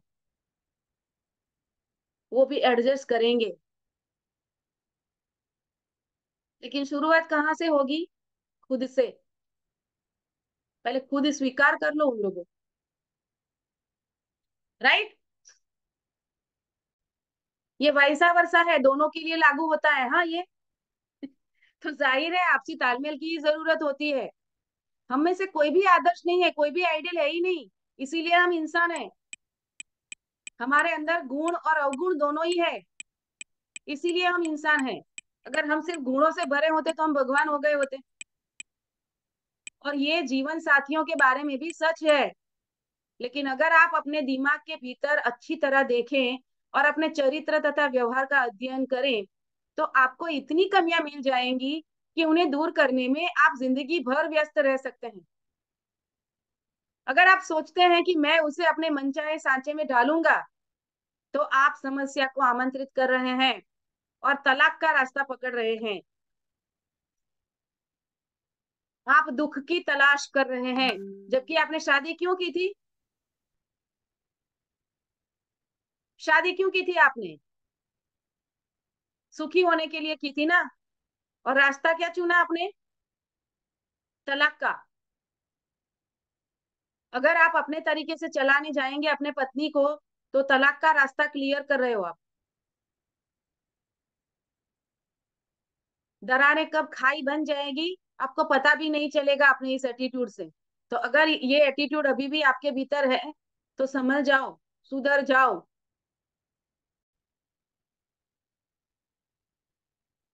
आपको कठोर तरीके से सीखना होगा कि अगर बदलना है तो खुद को बदलें। इस चीज को लिख लो, अब भी अपनी जर्नल में लिख लो कि आज के बाद मैं खुद को बदलने का एक्सरसाइज करूंगी या करूंगा। खुद को बदलने पर ध्यान दूंगी या दूंगा। राइट। उसके लिए क्या कर सकते हैं? फिर एक बार प्रार्थना की शक्ति आ गई है, इन कदमों द्वारा प्रार्थना करके एक साथ रहें। पहला कदम, कभी भी छोटी मोटी निराशाओं से होने वाली चीड़ को अगले दिन तक ना ढोएं। रात को सोने से पहले एक दूसरे को हर कड़वी बात के लिए क्षमा कर दें। माफ कर दे। आप सुबह जिस पल जागे ये दावा करें, रात गई बात गई, कि हम अब नए सिरे से शुरू करेंगे। ये दावा करें कि असीमित बुद्धिमत्ता आपको सभी तरीकों से मार्गदर्शन दे रही है। शांति, सामंजस्य और प्रेम के विचार अपने जीवन साथी, परिवार के सभी सदस्यों और पूरी दुनिया की तरफ प्रेषित करें। दूसरा कदम क्या करेंगे? क्या उठाएंगे दूसरा कदम? नाश्ते के समय भगवान को याद करें। आप जिस भी शक्ति में विश्वास करते हो अपनी रिलीजियस बिलीफ के अकॉर्डिंग, याद करें उनको, उस परम शक्ति को जो इस संसार को चला रही है। राइट। स्वादिष्ट भोजन, समृद्धि और सभी नियामतों के लिए शुक्रिया अदा करें। ये सुनिश्चित करें कि टेबल पर समस्या, चिंता या बहस की बातचीत ना हो, और यही डिनर पर भी लागू करें। राइट। अपने डाइनिंग टेबल पर एक चीट लगा लें, हैप्पी जोन। बहुत बड़ा इम्पैक्ट आएगा इसका। एक बोर्ड बना लो, ए फोर साइज, एक ब्लैंक पेपर पे लिख लो हैप्पी जोन। उसको लेमिनेट करके डाइनिंग टेबल पर फ्रेम फ्रेम जैसा लगा के वहां पे रख दो। घर के सारे सदस्यों की उस पर नजर पड़नी चाहिए, ऐसे लगा लो हैप्पी जोन। तो उनके सबकॉन्शियस को मैसेज किया जाएगा, यहाँ पर कोई भी नेगेटिव बात नहीं करनी। कर सकते हैं। एक और टेक्निक बता दिया है आपको। तो और अपने जीवन साथी से क्या कहें? मैं आपके सभी कामों की सराहना करता हूँ या करती हूँ, और दिन भर आपकी और प्रेम और सद्भाव फैलाता या फैलाती हूँ। तीसरा कदम, पति पत्नी को हर रात बारी बारी से प्रार्थना करनी चाहिए। अपने जीवन साथी को अनदेखा ना करें, कभी भी टेकन फॉर ग्रांटेड कभी भी ना लें। अपना प्रेम और सराहना जताएं। कल इसके ऊपर मैंने बहुत डिटेल में बात की थी कि प्रेम जताना पड़ता है, कहना पड़ता है भाई। ये मत कहो कि प्रेम तो समझने की बात है, उसमें जताना क्या। नहीं, जताना पड़ेगा। अगर प्रेम नहीं जता रहे हो तो फिर उन क्रिटिसाइज भी मत करना उनको, ये भी मत जताना, वो समझ जाएगी। वो भी चखेगी सब्जी तो पता चल जाएगा आज नमक ज्यादा है। आपको बताने की जरूरत नहीं है फिर। और खाना वो बनाती है तो आपसे ज्यादा उसको पता है। तो निंदा, आलोचना और चिढ़ की बजाय सराहना और सद्भाव के विचार रखें। शांत घर और सुखद वैवाहिक जीवन बनाने का तरीका प्रेम, सुंदरता, सद्भाव, आपसी सम्मान, ईश्वर में आस्था और सभी अच्छी चीजों की नींव रखना है। 23वें, 27वें और 91वें भजन, हिब्रूस के 11वें अध्याय और 1 कोरिन्थियस के 13वें अध्याय को पढ़ें, तथा सोने से पहले बाइबल के महान प्रसंग पढ़ें। राइट। तो ये भजन और अध्याय हो सकता है शायद अ, लेखक जो है उनके कोई पेड सेशन का पार्ट हो। यहाँ पर तो नहीं है, अगर आगे होगा तो आ जाएगा।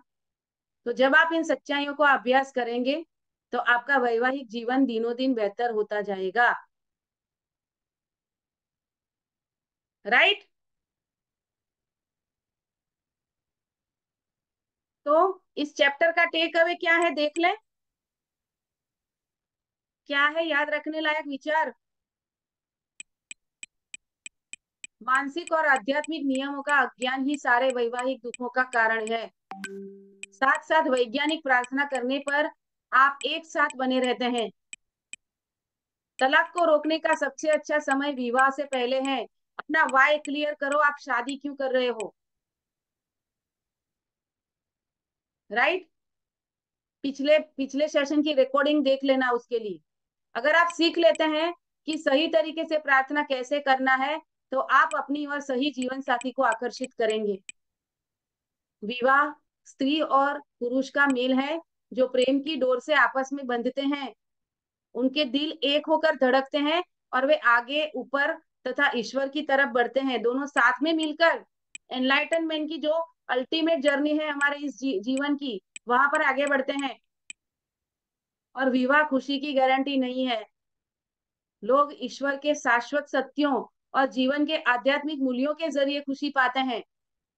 फिर पुरुष और महिला एक दूसरे की खुशी और सुख में योगदान दे सकते हैं। तो यूनिवर्सल लॉज, आध्यात्मिक मूल्यों को फॉलो करना है। आप उन गुणों और विशेषताओं पर विचार करके सही जीवन साथी को आकर्षित करते हैं, जिनकी प्रशंसा आप किसी पुरुष या महिला में करते हैं। फिर आपका अवचेतन मन आपको दैवी विधान में एक कर देगा। आप जीवन साथी में जो चाहते हैं, उसके मानसिक समतुल्य को अपनी मानसिकता में बना लें। अगर आप जीवन में सच्चे, ईमानदार और प्रेम पूर्ण जीवन साथी को आकर्षित करना चाहते हैं, तो आपको खुद ईमानदार, सच्चा और प्रेम पूर्ण बनना होगा। क्योंकि जो आप बनेंगे वही रेडिएट करेंगे और वही मैनिफेस्ट होगा। तो what ever you seek, B it. पहले वो बन जाओ आप। तो आपको शादी में गलतियां दोहराने की जरूरत नहीं है। जब आप सचमुच यकीन करते हैं कि आपको आदर्श जीवन साथी मिल सकता है, तो आपको अपने विश्वास के अनुरूप ही मिलेगा। ये तो हम डे वन से देखते आए हैं। आपको अपनी श्रद्धा के अनुसार मिलेगा। विश्वास करना किसी चीज को सच मानना है। तो अपने आदर्श साथी को मानसिक रूप से इसी समय स्वीकार करें। Acceptance, 100% acceptance. इस बात पर हैरान ना हो कि जिस जीवन साथी के लिए आप प्रार्थना कर रहे हैं, वह अभी, वह कैसे, क्यों और कहाँ मिलेगा। अपने अवचेतन मन की बुद्धिमत्ता पर पूरा भरोसा रखें। इसके पास अपने लक्ष्य को पाने की शक्ति है।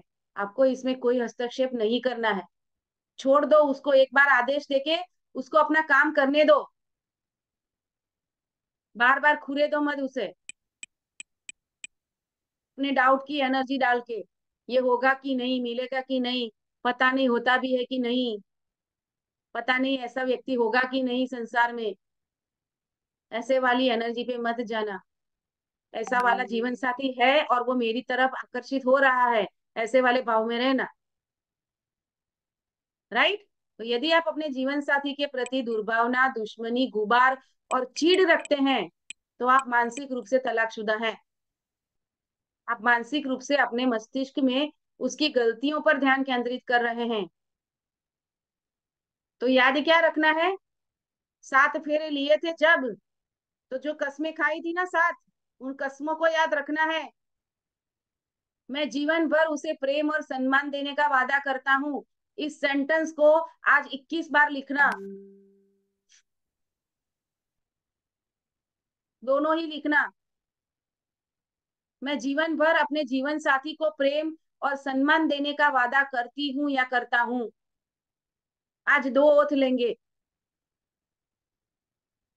एक ओथ, मैं कभी अपने जीवन साथी के लिए किसी भी व्यक्ति के साथ बुरा विचार शेयर नहीं करूंगा या करूंगी। और जीवन भर उसे प्रेम और सम्मान देने का वादा आज करेंगे। और जीवन भर उसे प्रेम और सम्मान देंगे। जो आप देंगे वो लौट के आएगा। Law of Karma. तो जो चाहिए वो दो। तो अपने जीवन साथी के प्रति डर के विचार रखना भी बंद कर दें। प्रेम, शांति, सद्भाव और तादात्म्य के विचार रखें। फिर देखना आपका वैवाहिक जीवन दिनों दिन अधिक सुंदर और अद्भुत होता जाएगा। एक दूसरे के प्रति प्रेम, शांति और सद्भाव प्रसारित करें। आपका अवचेतन मन इन कंपनों को पकड़ लेता है, इन फ्रीक्वेंसी को पकड़ लेता है, जिससे आपसे विश्वास, प्रेम और सम्मान बढ़ता है। चिड़चिड़ा जीवन साथी आमतौर पर ध्यान और सम्मान चाहता है। उसको अटेंशन चाहिए। क्यों चिढ़ रहा है वो? अटेंशन दो ना भाई, उसको अप्रिशिएट करो उसको। वो प्रेम और स्नेह का भूखा है। और इसके कई अच्छे गुणों की तारीफ करो, उसे ऊपर उठाओ, एम्पावर करो उसको। और अपने प्रेम को शो करो।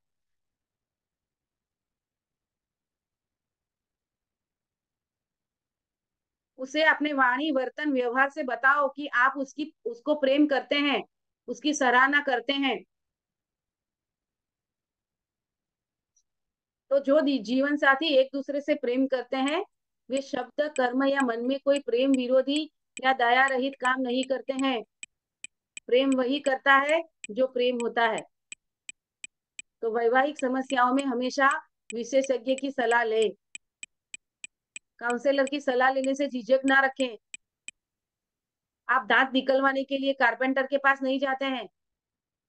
इसी तरह आपको अपनी वैवाहिक समस्याओं के बारे में रिश्तेदारों या दोस्तों से बातचीत नहीं करनी है। अगर आपको सलाह की जरूरत हो तो किसी एक्सपर्ट की सलाह लें, किसी काउंसलर के पास चले जाएं, रिलेशनशिप कोच के पास चले जाएं। हम भी करते हैं रिलेशनशिप के काउंसलिंग, हमारे पास भी आप आ सकते हो। तो कभी भी अपने पति या पत्नी को बदल कर दोबारा गढ़ने की कोशिश ना करें। ये प्रयास हमेशा मूर्खतापूर्ण होते हैं और सामने वाले के गर्व तथा आत्मसम्मान को खत्म कर देते हैं। और इससे द्वेष की भावना भी उत्पन्न होती है, जो वैवाहिक संबंध के लिए घातक साबित हो सकती है। तो अपना दूसरा संस्करण बनाने की कोशिश से बचें। और क्या करेंगे? एक साथ प्रार्थना करेंगे। तो एक साथ बने रहेंगे, दोनों साथ में रात को सोने से पहले प्रार्थना करें। वैवाहिक प्रार्थना सभी समस्याएं सुलझा देती है। तो मानसिक रूप से अपनी पत्नी की वैसी तस्वीर बनाए जैसी उसे होना चाहिए, खुश, सुखी, स्वस्थ और सुंदर। और अपने पति को भी उस तरह देखें जैसा उसे होना चाहिए, सशक्त, शक्तिशाली, प्रेमपूर्ण, सद्भावनापूर्ण और दयालु। मानसिक तस्वीर देखते रहेंगे तो आप अनुभव करेंगे कि आपका वैवाहिक जीवन स्वर्ग बन चुका है, जो सद्भाव और शांति से भरा है। राइट? तो ये थे ब्यूटीफुल इंसाइट्स चैप्टर 14 के। चैप्टर को पूरा करते हैं, खत्म करते हैं आज। तो क्या इंसाइट लिए आज आपने? आज के सेशन से क्या नए लर्निंग्स लिए आपने? और आप अपने वैवाहिक जीवन में कौन कौन सी चीजों पर काम करेंगे? और अगर इस चीज को लेकर आपके मन में कोई सवाल है या फिर कोई सजेशन है, तो वो भी आप मुझसे शेयर कर सकते हैं। कौन शेयर करेगा सबसे पहले? यस, राजेश जी आए हैं बहुत दिनों के बाद। चलिए आज राजेश जी से शुरू करते हैं। बताएं राजेश जी। थैंक यू जी। बहुत ही इम्पोर्टेंट और बहुत ही जो करंट टॉपिक है ना, अगर ये हल हो जाए तो जीवन की बहुत सारी समस्याएं दूर हो जाएं। और जब दोनों जने अगर आराम से रहेंगे, पीसफुल माइंड होगा, तो बहुत सारी चीजों को अकम्प्लिश कर सकते हैं। पर प्रॉब्लम ये होती है कि पेरेंट्स ऐसे करते हैं कि जब वो ओल्ड एज हो जाती है, बच्चे बड़े हो जाते हैं, तो वो उनको ऐसा लगता है कि अब इसकी शादी कर देनी चाहिए। अब शादी कर देनी चाहिए, बहुत अच्छी बात है। Whether the boy is earning or not, whether the girl is mature or not, दोनों को अपने माँ बाप से सीखना चाहिए। दोनों को काम सिखाने चाहिए, लड़की को भी लड़के को भी। और फोबिया बना के नहीं भेजना चाहिए, डेफिनेटली। कि सास तो ऐसी होती है, पहले से ही उसके दिमाग में डाल दोगे सास ऐसी होती है। और फिर वो लड़के के घर वाले कहेंगे देख दूसरे घर से आ रही है, पहले ही दिमाग में डाल देंगे दूसरे, ये हमारी नहीं है, ये दूसरे के घर से आ रही है। तो यहाँ से जब क्लेश बढ़ जाता है तो उनका जो प्राइम टाइम होता है ना, वो तो खत्म ही हो जाता है। और लड़की को और लड़के को तब समझ में आती है जब उनका जो वास्तविक जो करने का, एंजॉय करने का वो टाइम होता है, तो वो बुढ़ापे की ओर अग्रसर कर जाते हैं और सारी उम्र लड़ते ही रहते हैं एक दूसरे को नीचा करने के लिए। आजकल तो बॉयज को भी सिखाते हैं, वो भी शेफ हैं बहुत बड़े बड़े। अगर वो चाय बना देगा या घर के जूठे बर्तन उठा लेगा तो कोई बुराई नहीं है, उसको भी सिखाना चाहिए। और लड़की को भी समझाना चाहिए, उसके दिमाग में ये नहीं जाना चाहिए सास इज ए टैग और सास जो है बुराई, बुरी बात ही सिखाएगी।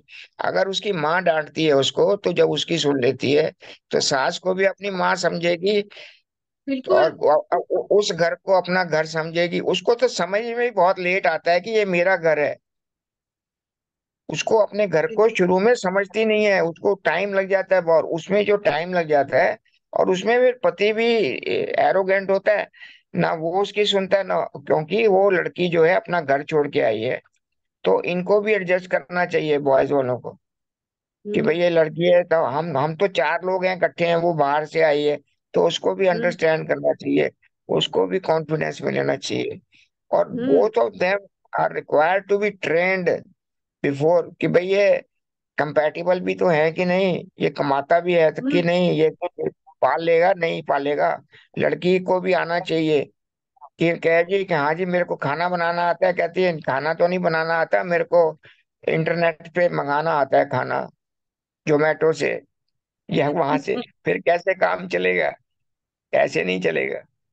बड़ा अच्छा सही लगता है कहा जब आपने। बिफोर मैरिज मिलते हैं ना बाहर कनॉट प्लेस में कहीं भी, और हम घूमने जाते हैं, खाना पीना होता है, अच्छे अच्छे कपड़े डालते हैं, एक दूसरे को इम्प्रेस करते हैं।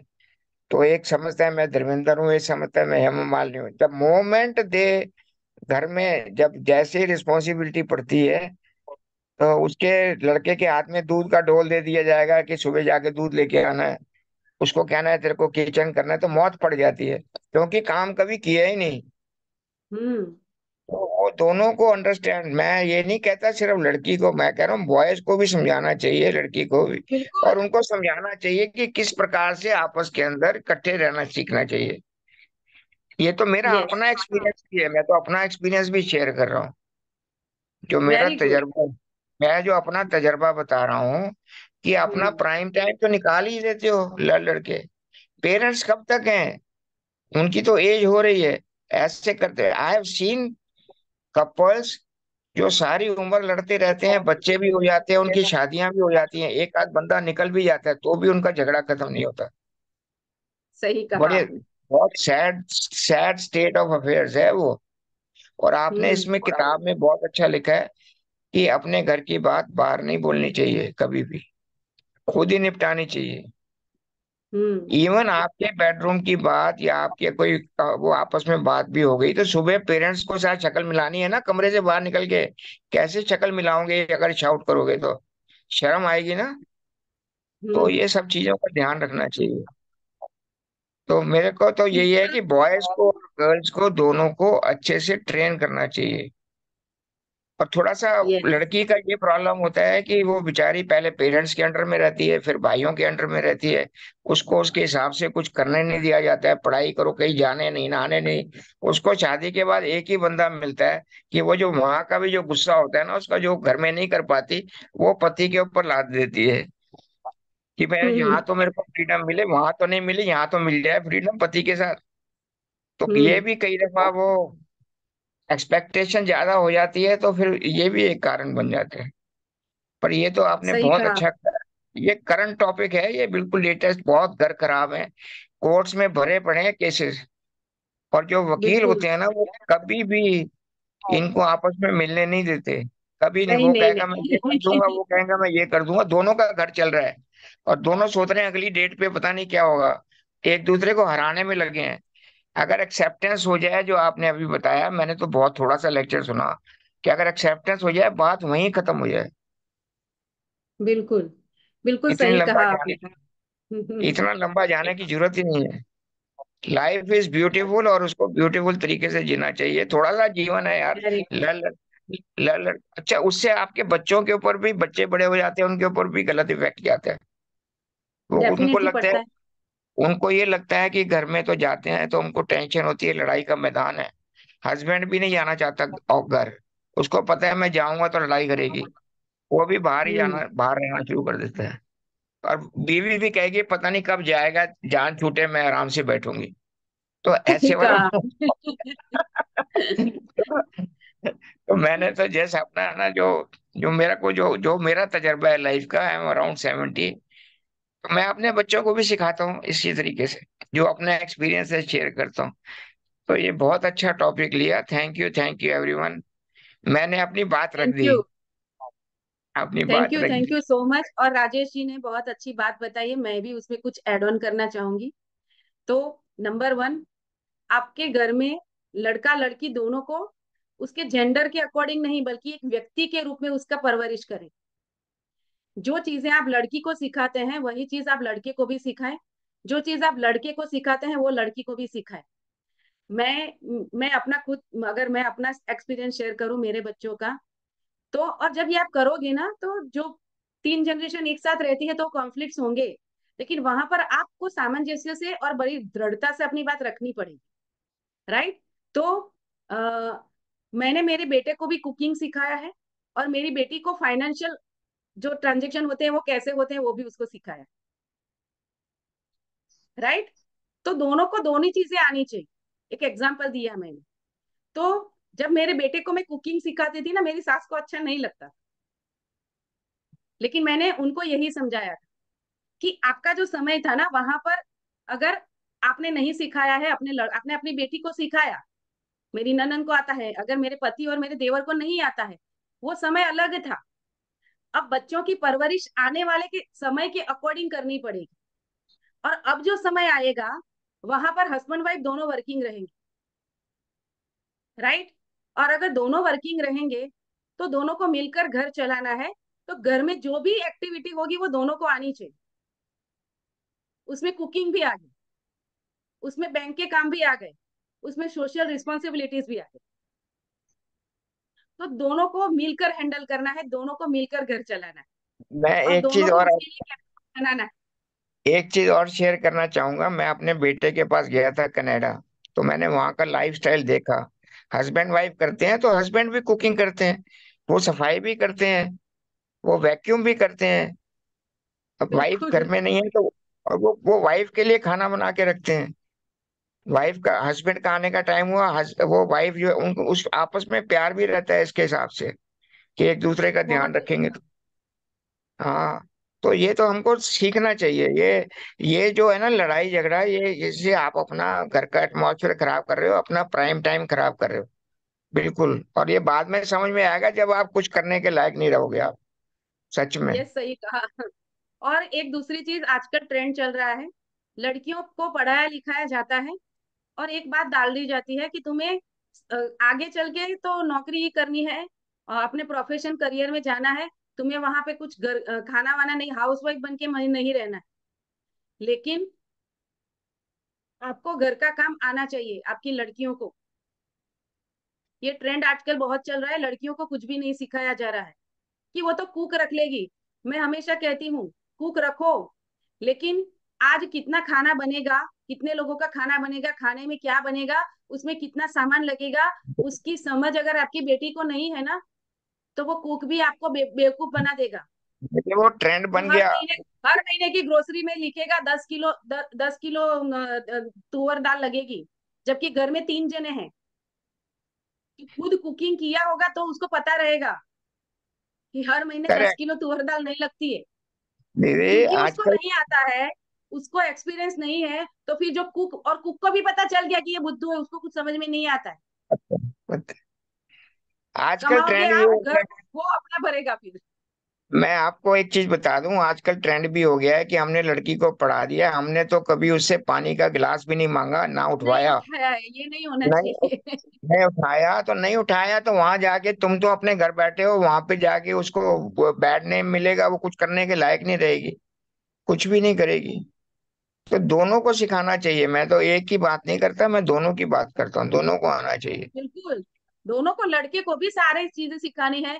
लड़के को अपने खुद अपने जो काम है खुद करना सिखाओ।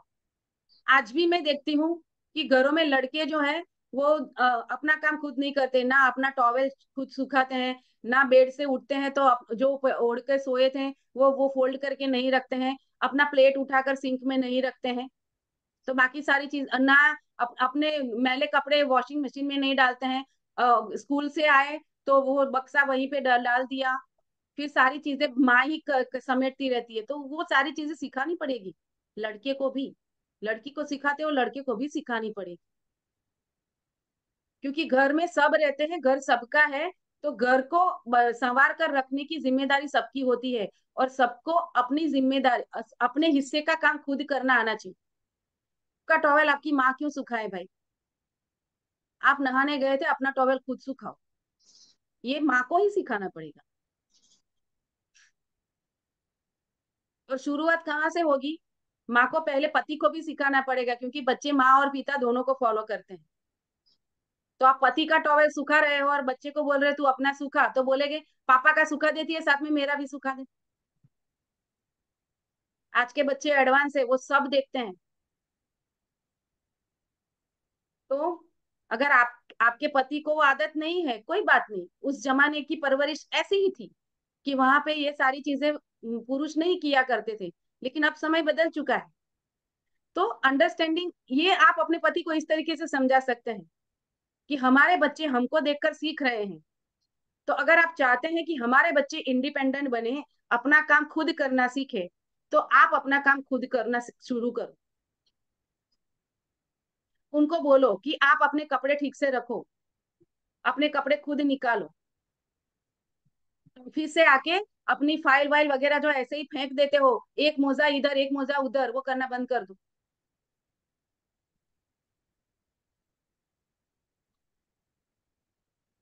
तो वो छोटे छोटे, और घर में बड़ी बातों के लिए अंडरस्टैंडिंग होती है, झगड़े छोटी बातों पे ही होते हैं। मेरे पास एक केस आया था जहां पर इसी बात पर अड़ी रही थी कि मेरा हस्बैंड जो है ना, वो टॉवेल जो है ना, वो मेरी मेरी बेड पे साइड डाल के चला जाता है, सुखाता नहीं है। और इसी बात पर रोज हमारे झगड़े होते हैं। क्योंकि दोनों वर्किंग है। वाइफ पहले निकल जाती है, हस्बैंड बाद में जाता है। शाम को आती है, ऑब्वियसली हम रिलैक्स होने के लिए बेडरूम में जाते हैं, और वहां पर वो अपनी साइड, जिस साइड पत्नी सोती है, वहां पर पति का टॉवेल देखकर उसका दिमाग फट जाता है। वो बात तलाक तक पहुंची थी। मैटर क्या था? इतनी छोटी सी मैटर।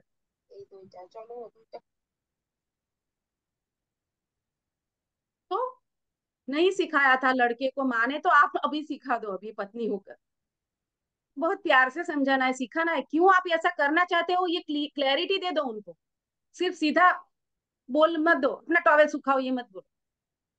टॉवेल सुखाओ, क्योंकि तुम यहाँ पे डाल के जाते हो, तो वहां पर वो भेज लग जाता है, फिर वहां पर हो सकता है वहां पर वो बेड वर्म्स आ जाए, ठीक नहीं है। वहां पर बैक्टीरिया होंगे। हाइजीन को फॉलो करना चाहिए। थोड़ा साइंटिफिक तरीके से बताओ, आजकल की पीढ़ी साइंटिफिक रीजंस बताओ तो तुरंत एक्सेप्ट कर लेता है उनका मैं।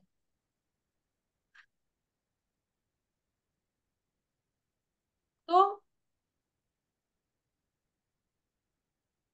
अगर लड़की जा रही है ससुराल में, तो वहां जाकर उन लोगों को स्वीकार करना है। उस फैमिली में वो आपके परिवारजन होंगे, वो तो वो एक्सेप्टेंस के भाव के साथ जाए, वो 7 फेरे लेने से पहले ही वो अपने माइंड में उन लोगों को स्वीकार कर लें। ये चीज सिखाने की जिम्मेदारी हमारी होती है, पेरेंट की। और ससुराल वालों के लिए, जैसे राजेश जी ने बताया, पॉजिटिव इमेज क्रिएट करो। अगर पहले से नेगेटिव इमेज डाला है, तो फिर वो ऐसे ही सास अट्रैक्ट करेगी। लड़का तो अच्छा है लेकिन सास अच्छी नहीं है, ये वाला आएगा, ये ना हो। तो हम ये भी तो अट्रैक्ट कर सकते हैं ना कि घर परिवार वाले सभी अच्छे हैं। थोड़ा दायरा बढ़ा सकते हैं ना अपनी सोच का। तो लड़कियों को भी सारी चीजें आनी चाहिए और लड़कों को भी सारी चीजें आनी चाहिए। मैं मेरे बेटे को भी यही, मैंने इसको इसीलिए ये सिखाया है। वो अभी 20 साल का है। मैं आज भी उसको कहती हूँ, तुम्हें बीच बीच में, क्योंकि पढ़ाई के वजह से किचन में घुसने का उसको इतना वो चांस नहीं मिलता है। अभी वेकेशन चल रहा है, मैं उसको बोलती हूँ चलो किचन में मुझे हेल्प करो।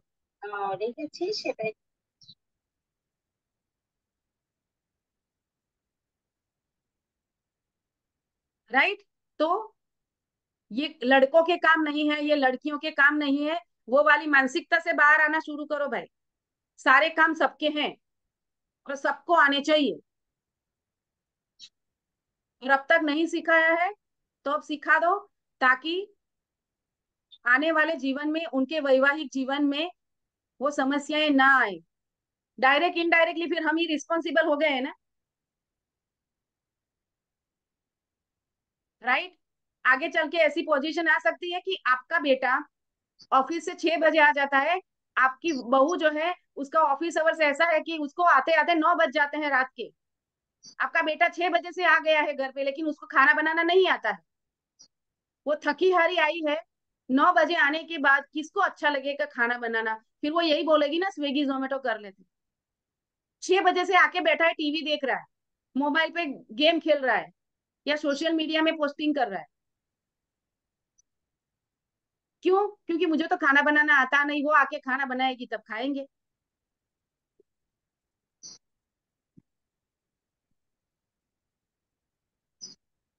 और इसी वजह से आजकल की लड़कियां नहीं सहन कर पाती है इस चीज को,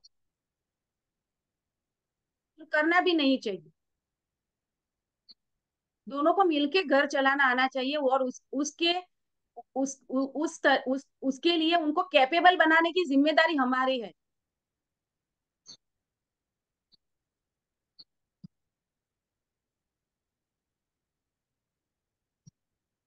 मैंने देखा है कई हस्बैंड्स को, क्योंकि वाइफ भी जॉब कर रही है, वो भी जल्दी उठ जाते हैं, टिफिन बनाने में हेल्प करते हैं, बच्चों को रेडी करने में हेल्प करते हैं हस्बैंड्स।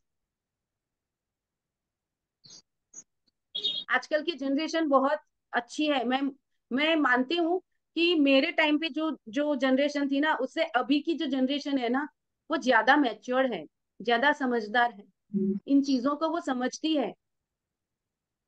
और कोई भी ये करने के लिए वहां पर वो अपना ईगो नहीं ला रही है, बहुत अंडरस्टैंडिंग है आजकल के कपल्स में, मैं देख रही हूँ।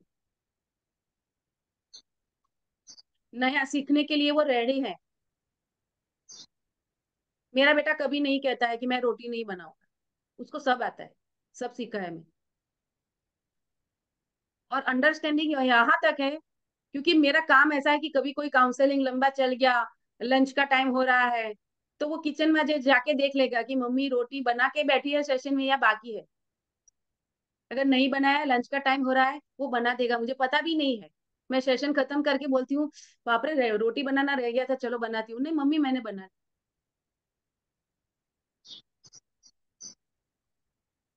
तो वो मेरे साथ ये कर रहा है, तो अपनी पत्नी के साथ भी ये करेगा कि नहीं करेगा? फिर उनका वैवाहिक जीवन अच्छा रहेगा कि नहीं रहेगा?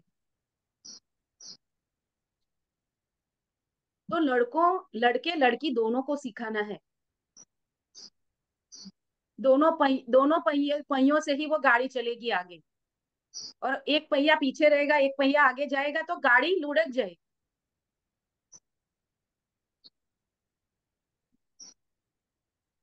तो अपने बच्चों को वो कैपेबिलिटी, वो कैलिबर देना पड़ेगा हमें। वो स्किल है, खाना बनाना स्किल है। बैंक में कैसे काम होते हैं, कैसे चेक भरा जाता है, कैसे पैसों का वहां पर लेन देन होता है, वो सारी स्किल्स है, एक्सपीरियंस से सीखा जा सकता है।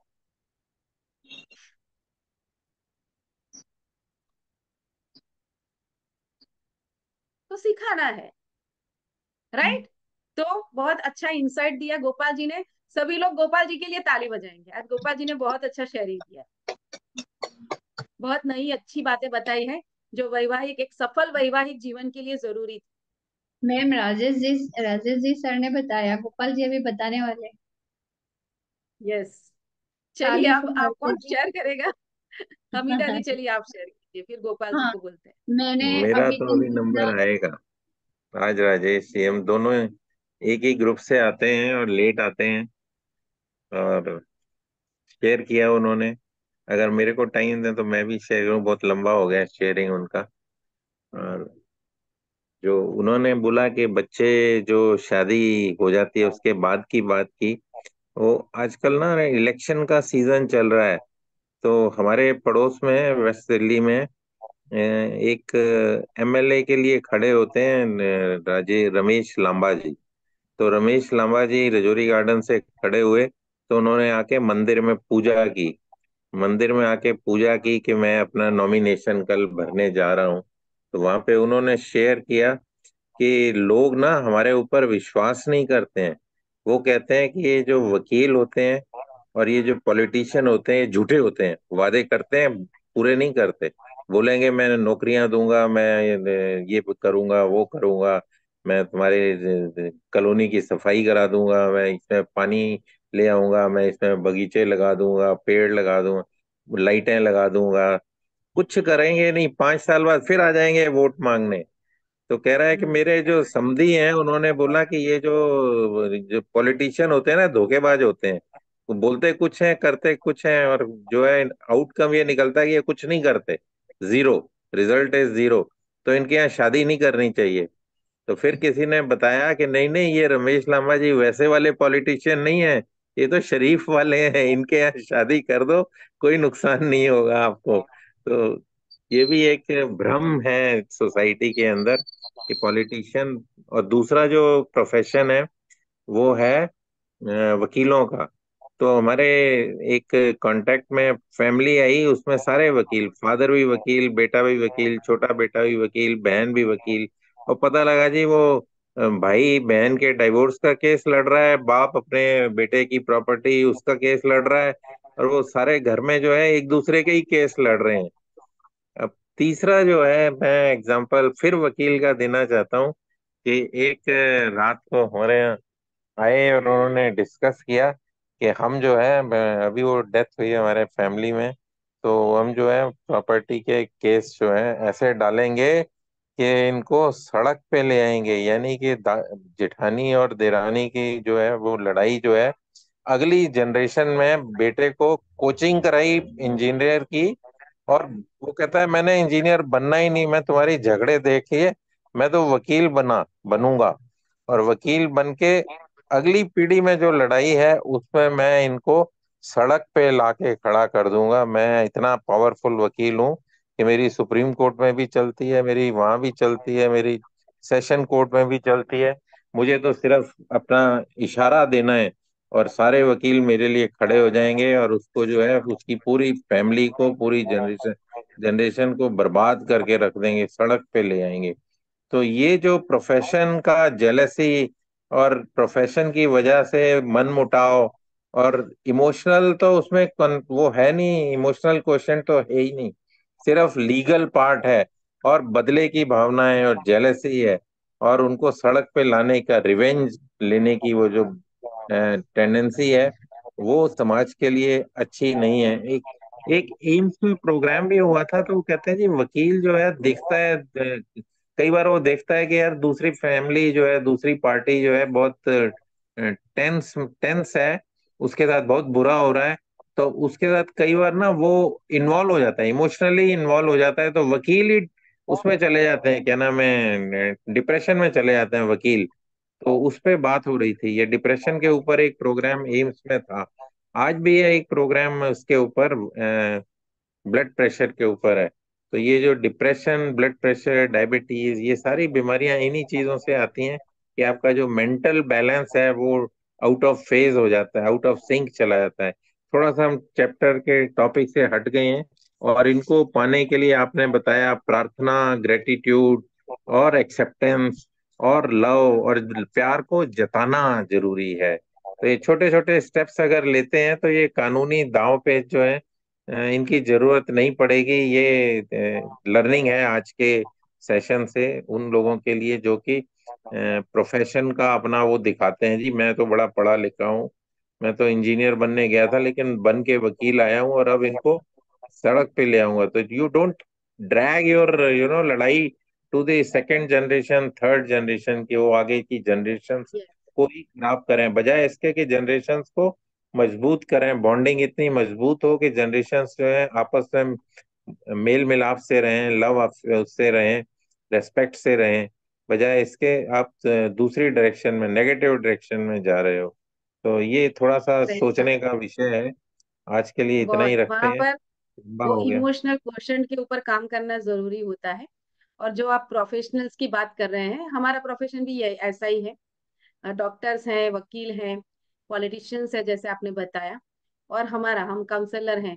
हमारे पास भी सब समस्याएं लेकर ही आते हैं हमारे पास, राइट। तो वहां पर वो इमोशनल डिटैचमेंट रखना जरूरी होता है, अदरवाइज हम हम क्या बायस हो जाएंगे।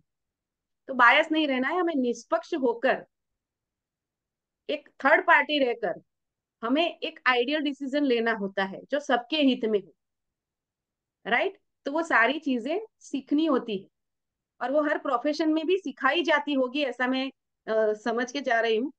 क्योंकि मैंने ऐसे वकील्स भी देखे हैं, राइट, जहां पर डिवोर्स के लिए आए थे, लेकिन फिर काउंसल करके वहां पर वो डिवोर्स की जगह पे समाधान करवाया हो। तो ऐसे वकील भी है, और हमारी हमारी फैमिली में भी है। राइट। मेरी बेटी की शादी जहां पर तय की है, वो लोग सारे वकील। मेरी बेटी ने भी एलएलबी किया हुआ है, वो सीएस और एलएलबी। राइट। तो पूरी वकील फैमिली है। लेकिन ये जनरलाइज हो जाता है, क्योंकि हर व्यक्ति को जिस तरह का एक्सपीरियंस होता है, उस तरीके से वो उस प्रोफेशन के लिए अपनी एक एक मान्यता बना लेता है। जैसे आपने पॉलिटिशियन के लिए कहा कि पॉलिटिशियन कुछ नहीं करते, जबकि वो मिस्टर रमेश लांबा जो है, वो एक शरीफ पॉलिटिशियन है। राइट। तो यही बात हर प्रोफेशनल के लिए लागू होती है। तो सारे वकील ऐसे नहीं होते हैं, ना ही सारे पॉलिटिशियंस ऐसे होते हैं, और ना ही सारे डॉक्टर्स ऐसे होते हैं जो आके अपने पेशेंट को लूट लेते हैं। ऐसे सारे डॉक्टर्स नहीं, कुछ है, और हर प्रोफेशन में रहेंगे। लेकिन उसको जनरलाइज नहीं किया जाता है। ये हम जनरलाइज कर लेते हैं कि पॉलिटिशियन हमेशा यही करते हैं, वकील तो हमेशा यही करते हैं, डॉक्टर्स तो हमेशा पेशेंट को लूटते ही रहते हैं। तो ये जनरलाइज हो गया। एनएलपी की लैंग्वेज में कहे तो ये जनरलाइज है, आपने उसको डिस्टॉर्ट कर दिया। तो ये डिस्टॉर्ट करके जनरलाइज नहीं करना है।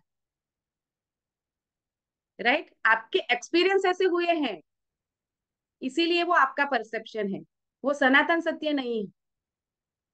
कि पॉलिटिशियंस हमेशा झूठे ही होते हैं, क्या ये सनातन सत्य है? ये सोचना है। कोई भी अगर कोई बोलता है हमारे सामने, फिर एक बार बताती हूँ, जनरलाइज। राइट। कई बार कुछ कास्ट को लेके भी बोला जाता है।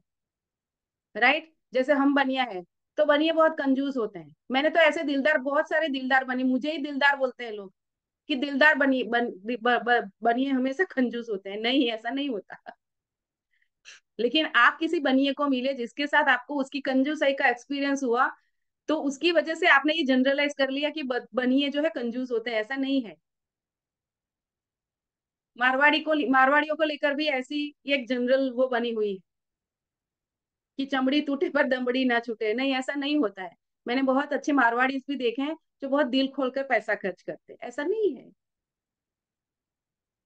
तो कभी भी किसी व्यक्ति, किसी ज्ञाति, किसी प्रोफेशन, किसी भी चीज को लेकर ऐसे जनरलाइज नहीं कर, क्योंकि ये मान्यताएं फिर क्या करती है कि फिर उसी प्रोफेशन का दूसरा अच्छा व्यक्ति आपके सामने आएगा, तो आप अपनी जो बिलीफ उसके अकॉर्डिंग पड़ी हुई है, उसके अकॉर्डिंग उसके साथ व्यवहार करने जाओ।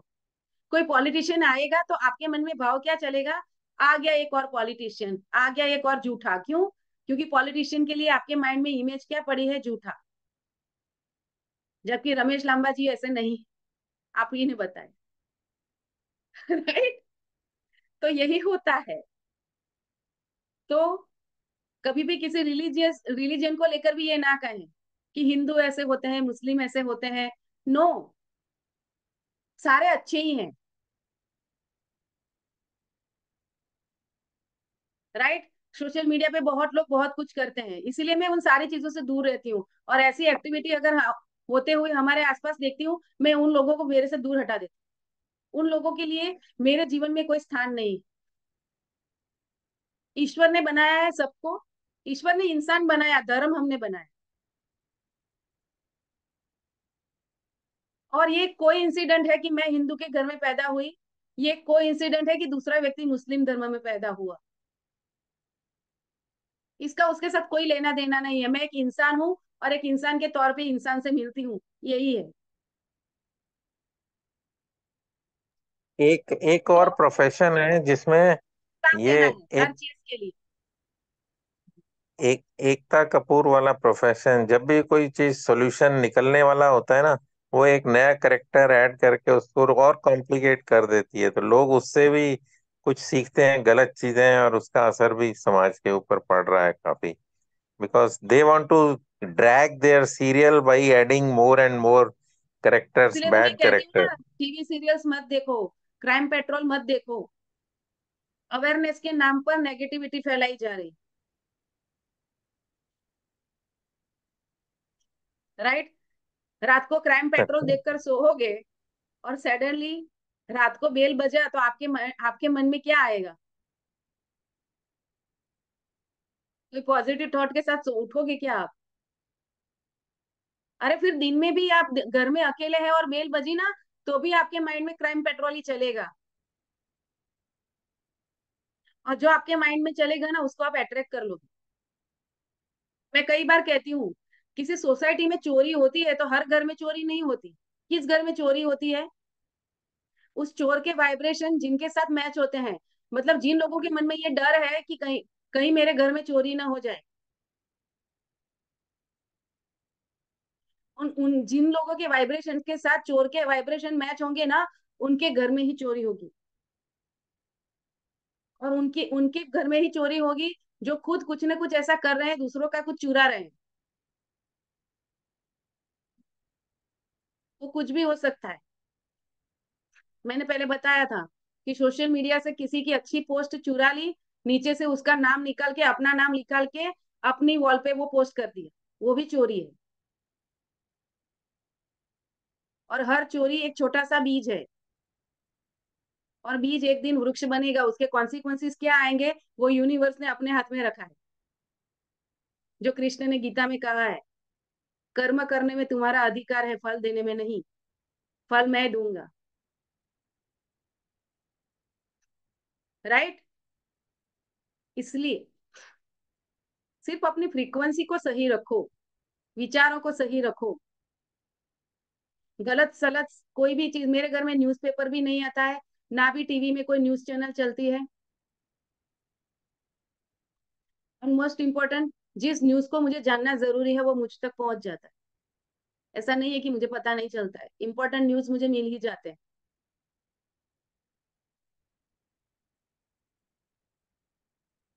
राइट। तो thank you so much Gopal ji for your sharing. चलिए अब हमीदा जी की बारी। हमीदा जी क्या कहना चाहेंगी आज आप? मैं अभी काफी टाइम हो गया इसलिए ज्यादा नहीं बोलूंगी। आज की राजेश सर जी जो प्रैक्टिकल एक्सपीरियंस से बताया बहुत ही अच्छा उन्होंने एक्सप्लेन किया। नंबर 2 गोपाल जी भी सो मेनी एक्सप्लेनेशन दिया, बहुत ही अच्छा रहा। और मैं इस एक्सप्लेनेशंस को जारी रखते हुए 3 शब्द बोलूंगी। UAA, मैरिज रिलेशंस या घर का माहौल सही रखने के लिए। Understanding, you for understanding, A for acceptance, और दूसरा ए फॉर एडजस्टमेंट। इस तीनों चीजों लेके हम अगर चलते हैं तो हर घर में खुशियां खुशियां रहेगी।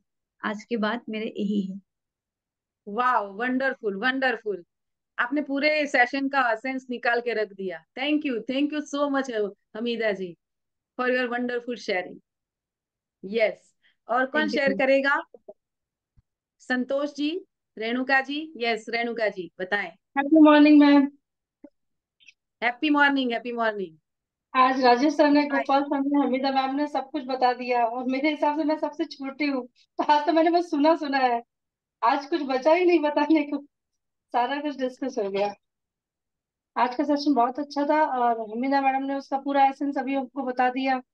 राजेश सर ने डिटेल में बता दिया था, बाकी जो बचा था वो गोपाल सर ने बता दिया। तो मैं तो बस आज सीख ही सीख रही थी, क्योंकि आप लोग कहीं ना कहीं मुझसे ज्यादा एक्सपीरियंस्ड है लाइफ के एक्सपीरियंस में।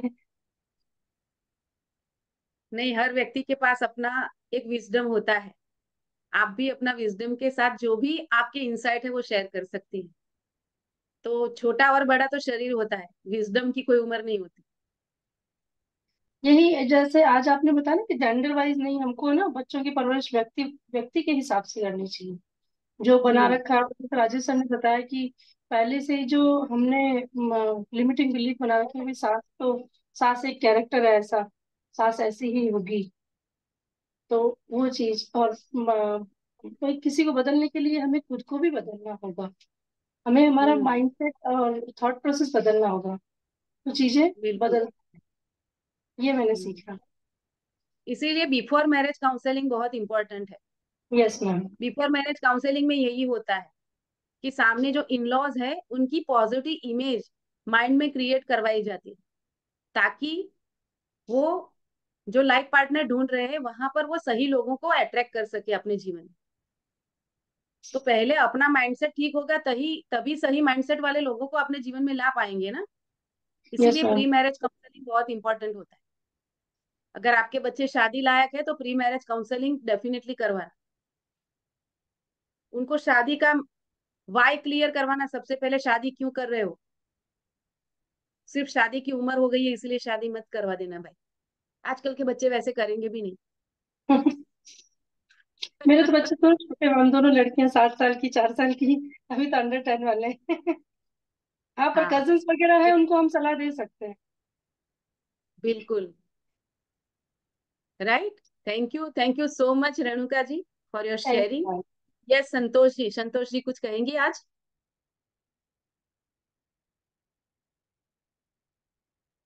Are you there Santosh ji, हैं आप।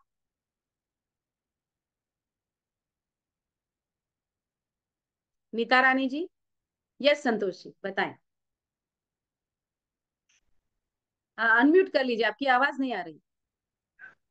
Good morning ma'am. Very good morning. Ma'am आज का टॉपिक भी बहुत अच्छा था। पहले तो मैं अपने आप पे काम करूंगी कि जो भी मेरे वेरी में गुड। कमियां है वो ठीक करूंगी। यही बिल्कुल, मोरल है। आपका यही एटीट्यूड मुझे बहुत अच्छा लगता है थैंक यू कि मैम। खुद के काम करने के लिए ऑलवेज रेडी रहते हो। Okay very ma'am. गुड। तो self thank you realisation ma'am. जिस दिन हो गया ना, फिर सारी चीजें आसान हो जाएगी। ठीक है, ठीक फिर है मैम। बाकी सारी चीजें पर्सनल है। आपको समझ में आ गया है आपकी कहाँ गलती हो रही थी, वहां पे मुझे क्या करना चाहिए, तो अब आप कर ही लोगे। Best of luck. Thank you ma'am. Right, thank you so much for your sharing. Yes, yes Neeta Rani ji कुछ कहेंगी।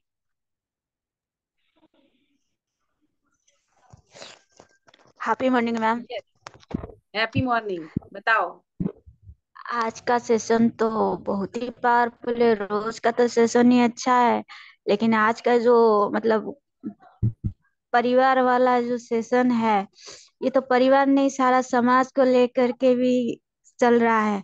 जैसे कि मैम, गांव में जो रहते हैं, जैसे कि एक लड़की अगर शादी होकर के ससुराल गई है, अगर सास के साथ में नहीं पड़ती है तो सास का बुराई करती है, तो सास भी बहू का बुराई करती है। तो ये इससे जो हो रहा है। लेकिन अगर आपस में एक लड़की सोचना चाहिए पहले कि मैं तो एक माँ बाप के पास से आकर के दूसरी माँ बाप के पास में आई हूँ, इनको अगर सास को माँ समझ करके, माँ भी तो मायके में डांटती है ना, वो भी गाइड करती है ना। अगर सास करती है तो वहीं पर थोड़ा अगर समझ लेना चाहिए। तो अगर नहीं समझती है तो वहीं पर प्रॉब्लम होता है, कहीं पर पति को बीच में पीस जाते हैं। जैसे आप बोल रहे थे ना, पति को पीसना नहीं चाहिए बीच में, तो पति पीस जाता है। क्या होगा मतलब, माँ माँ का सपोर्ट में बोलता है तो मतलब पत्नी बोलती है कि जाओ माँ का बात मानते रहो, तो मुझसे क्यों शादी किया। अगर पति पत्नी को सपोर्ट करता है पति, तो माँ बोलता है जाओ मेरा बेटा चला गया, अब मेरा हाथ से चला गया।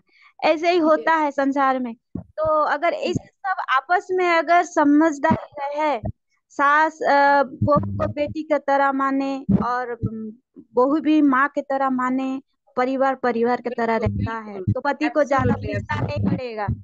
एकदम पति को पीसना नहीं पड़ेगा।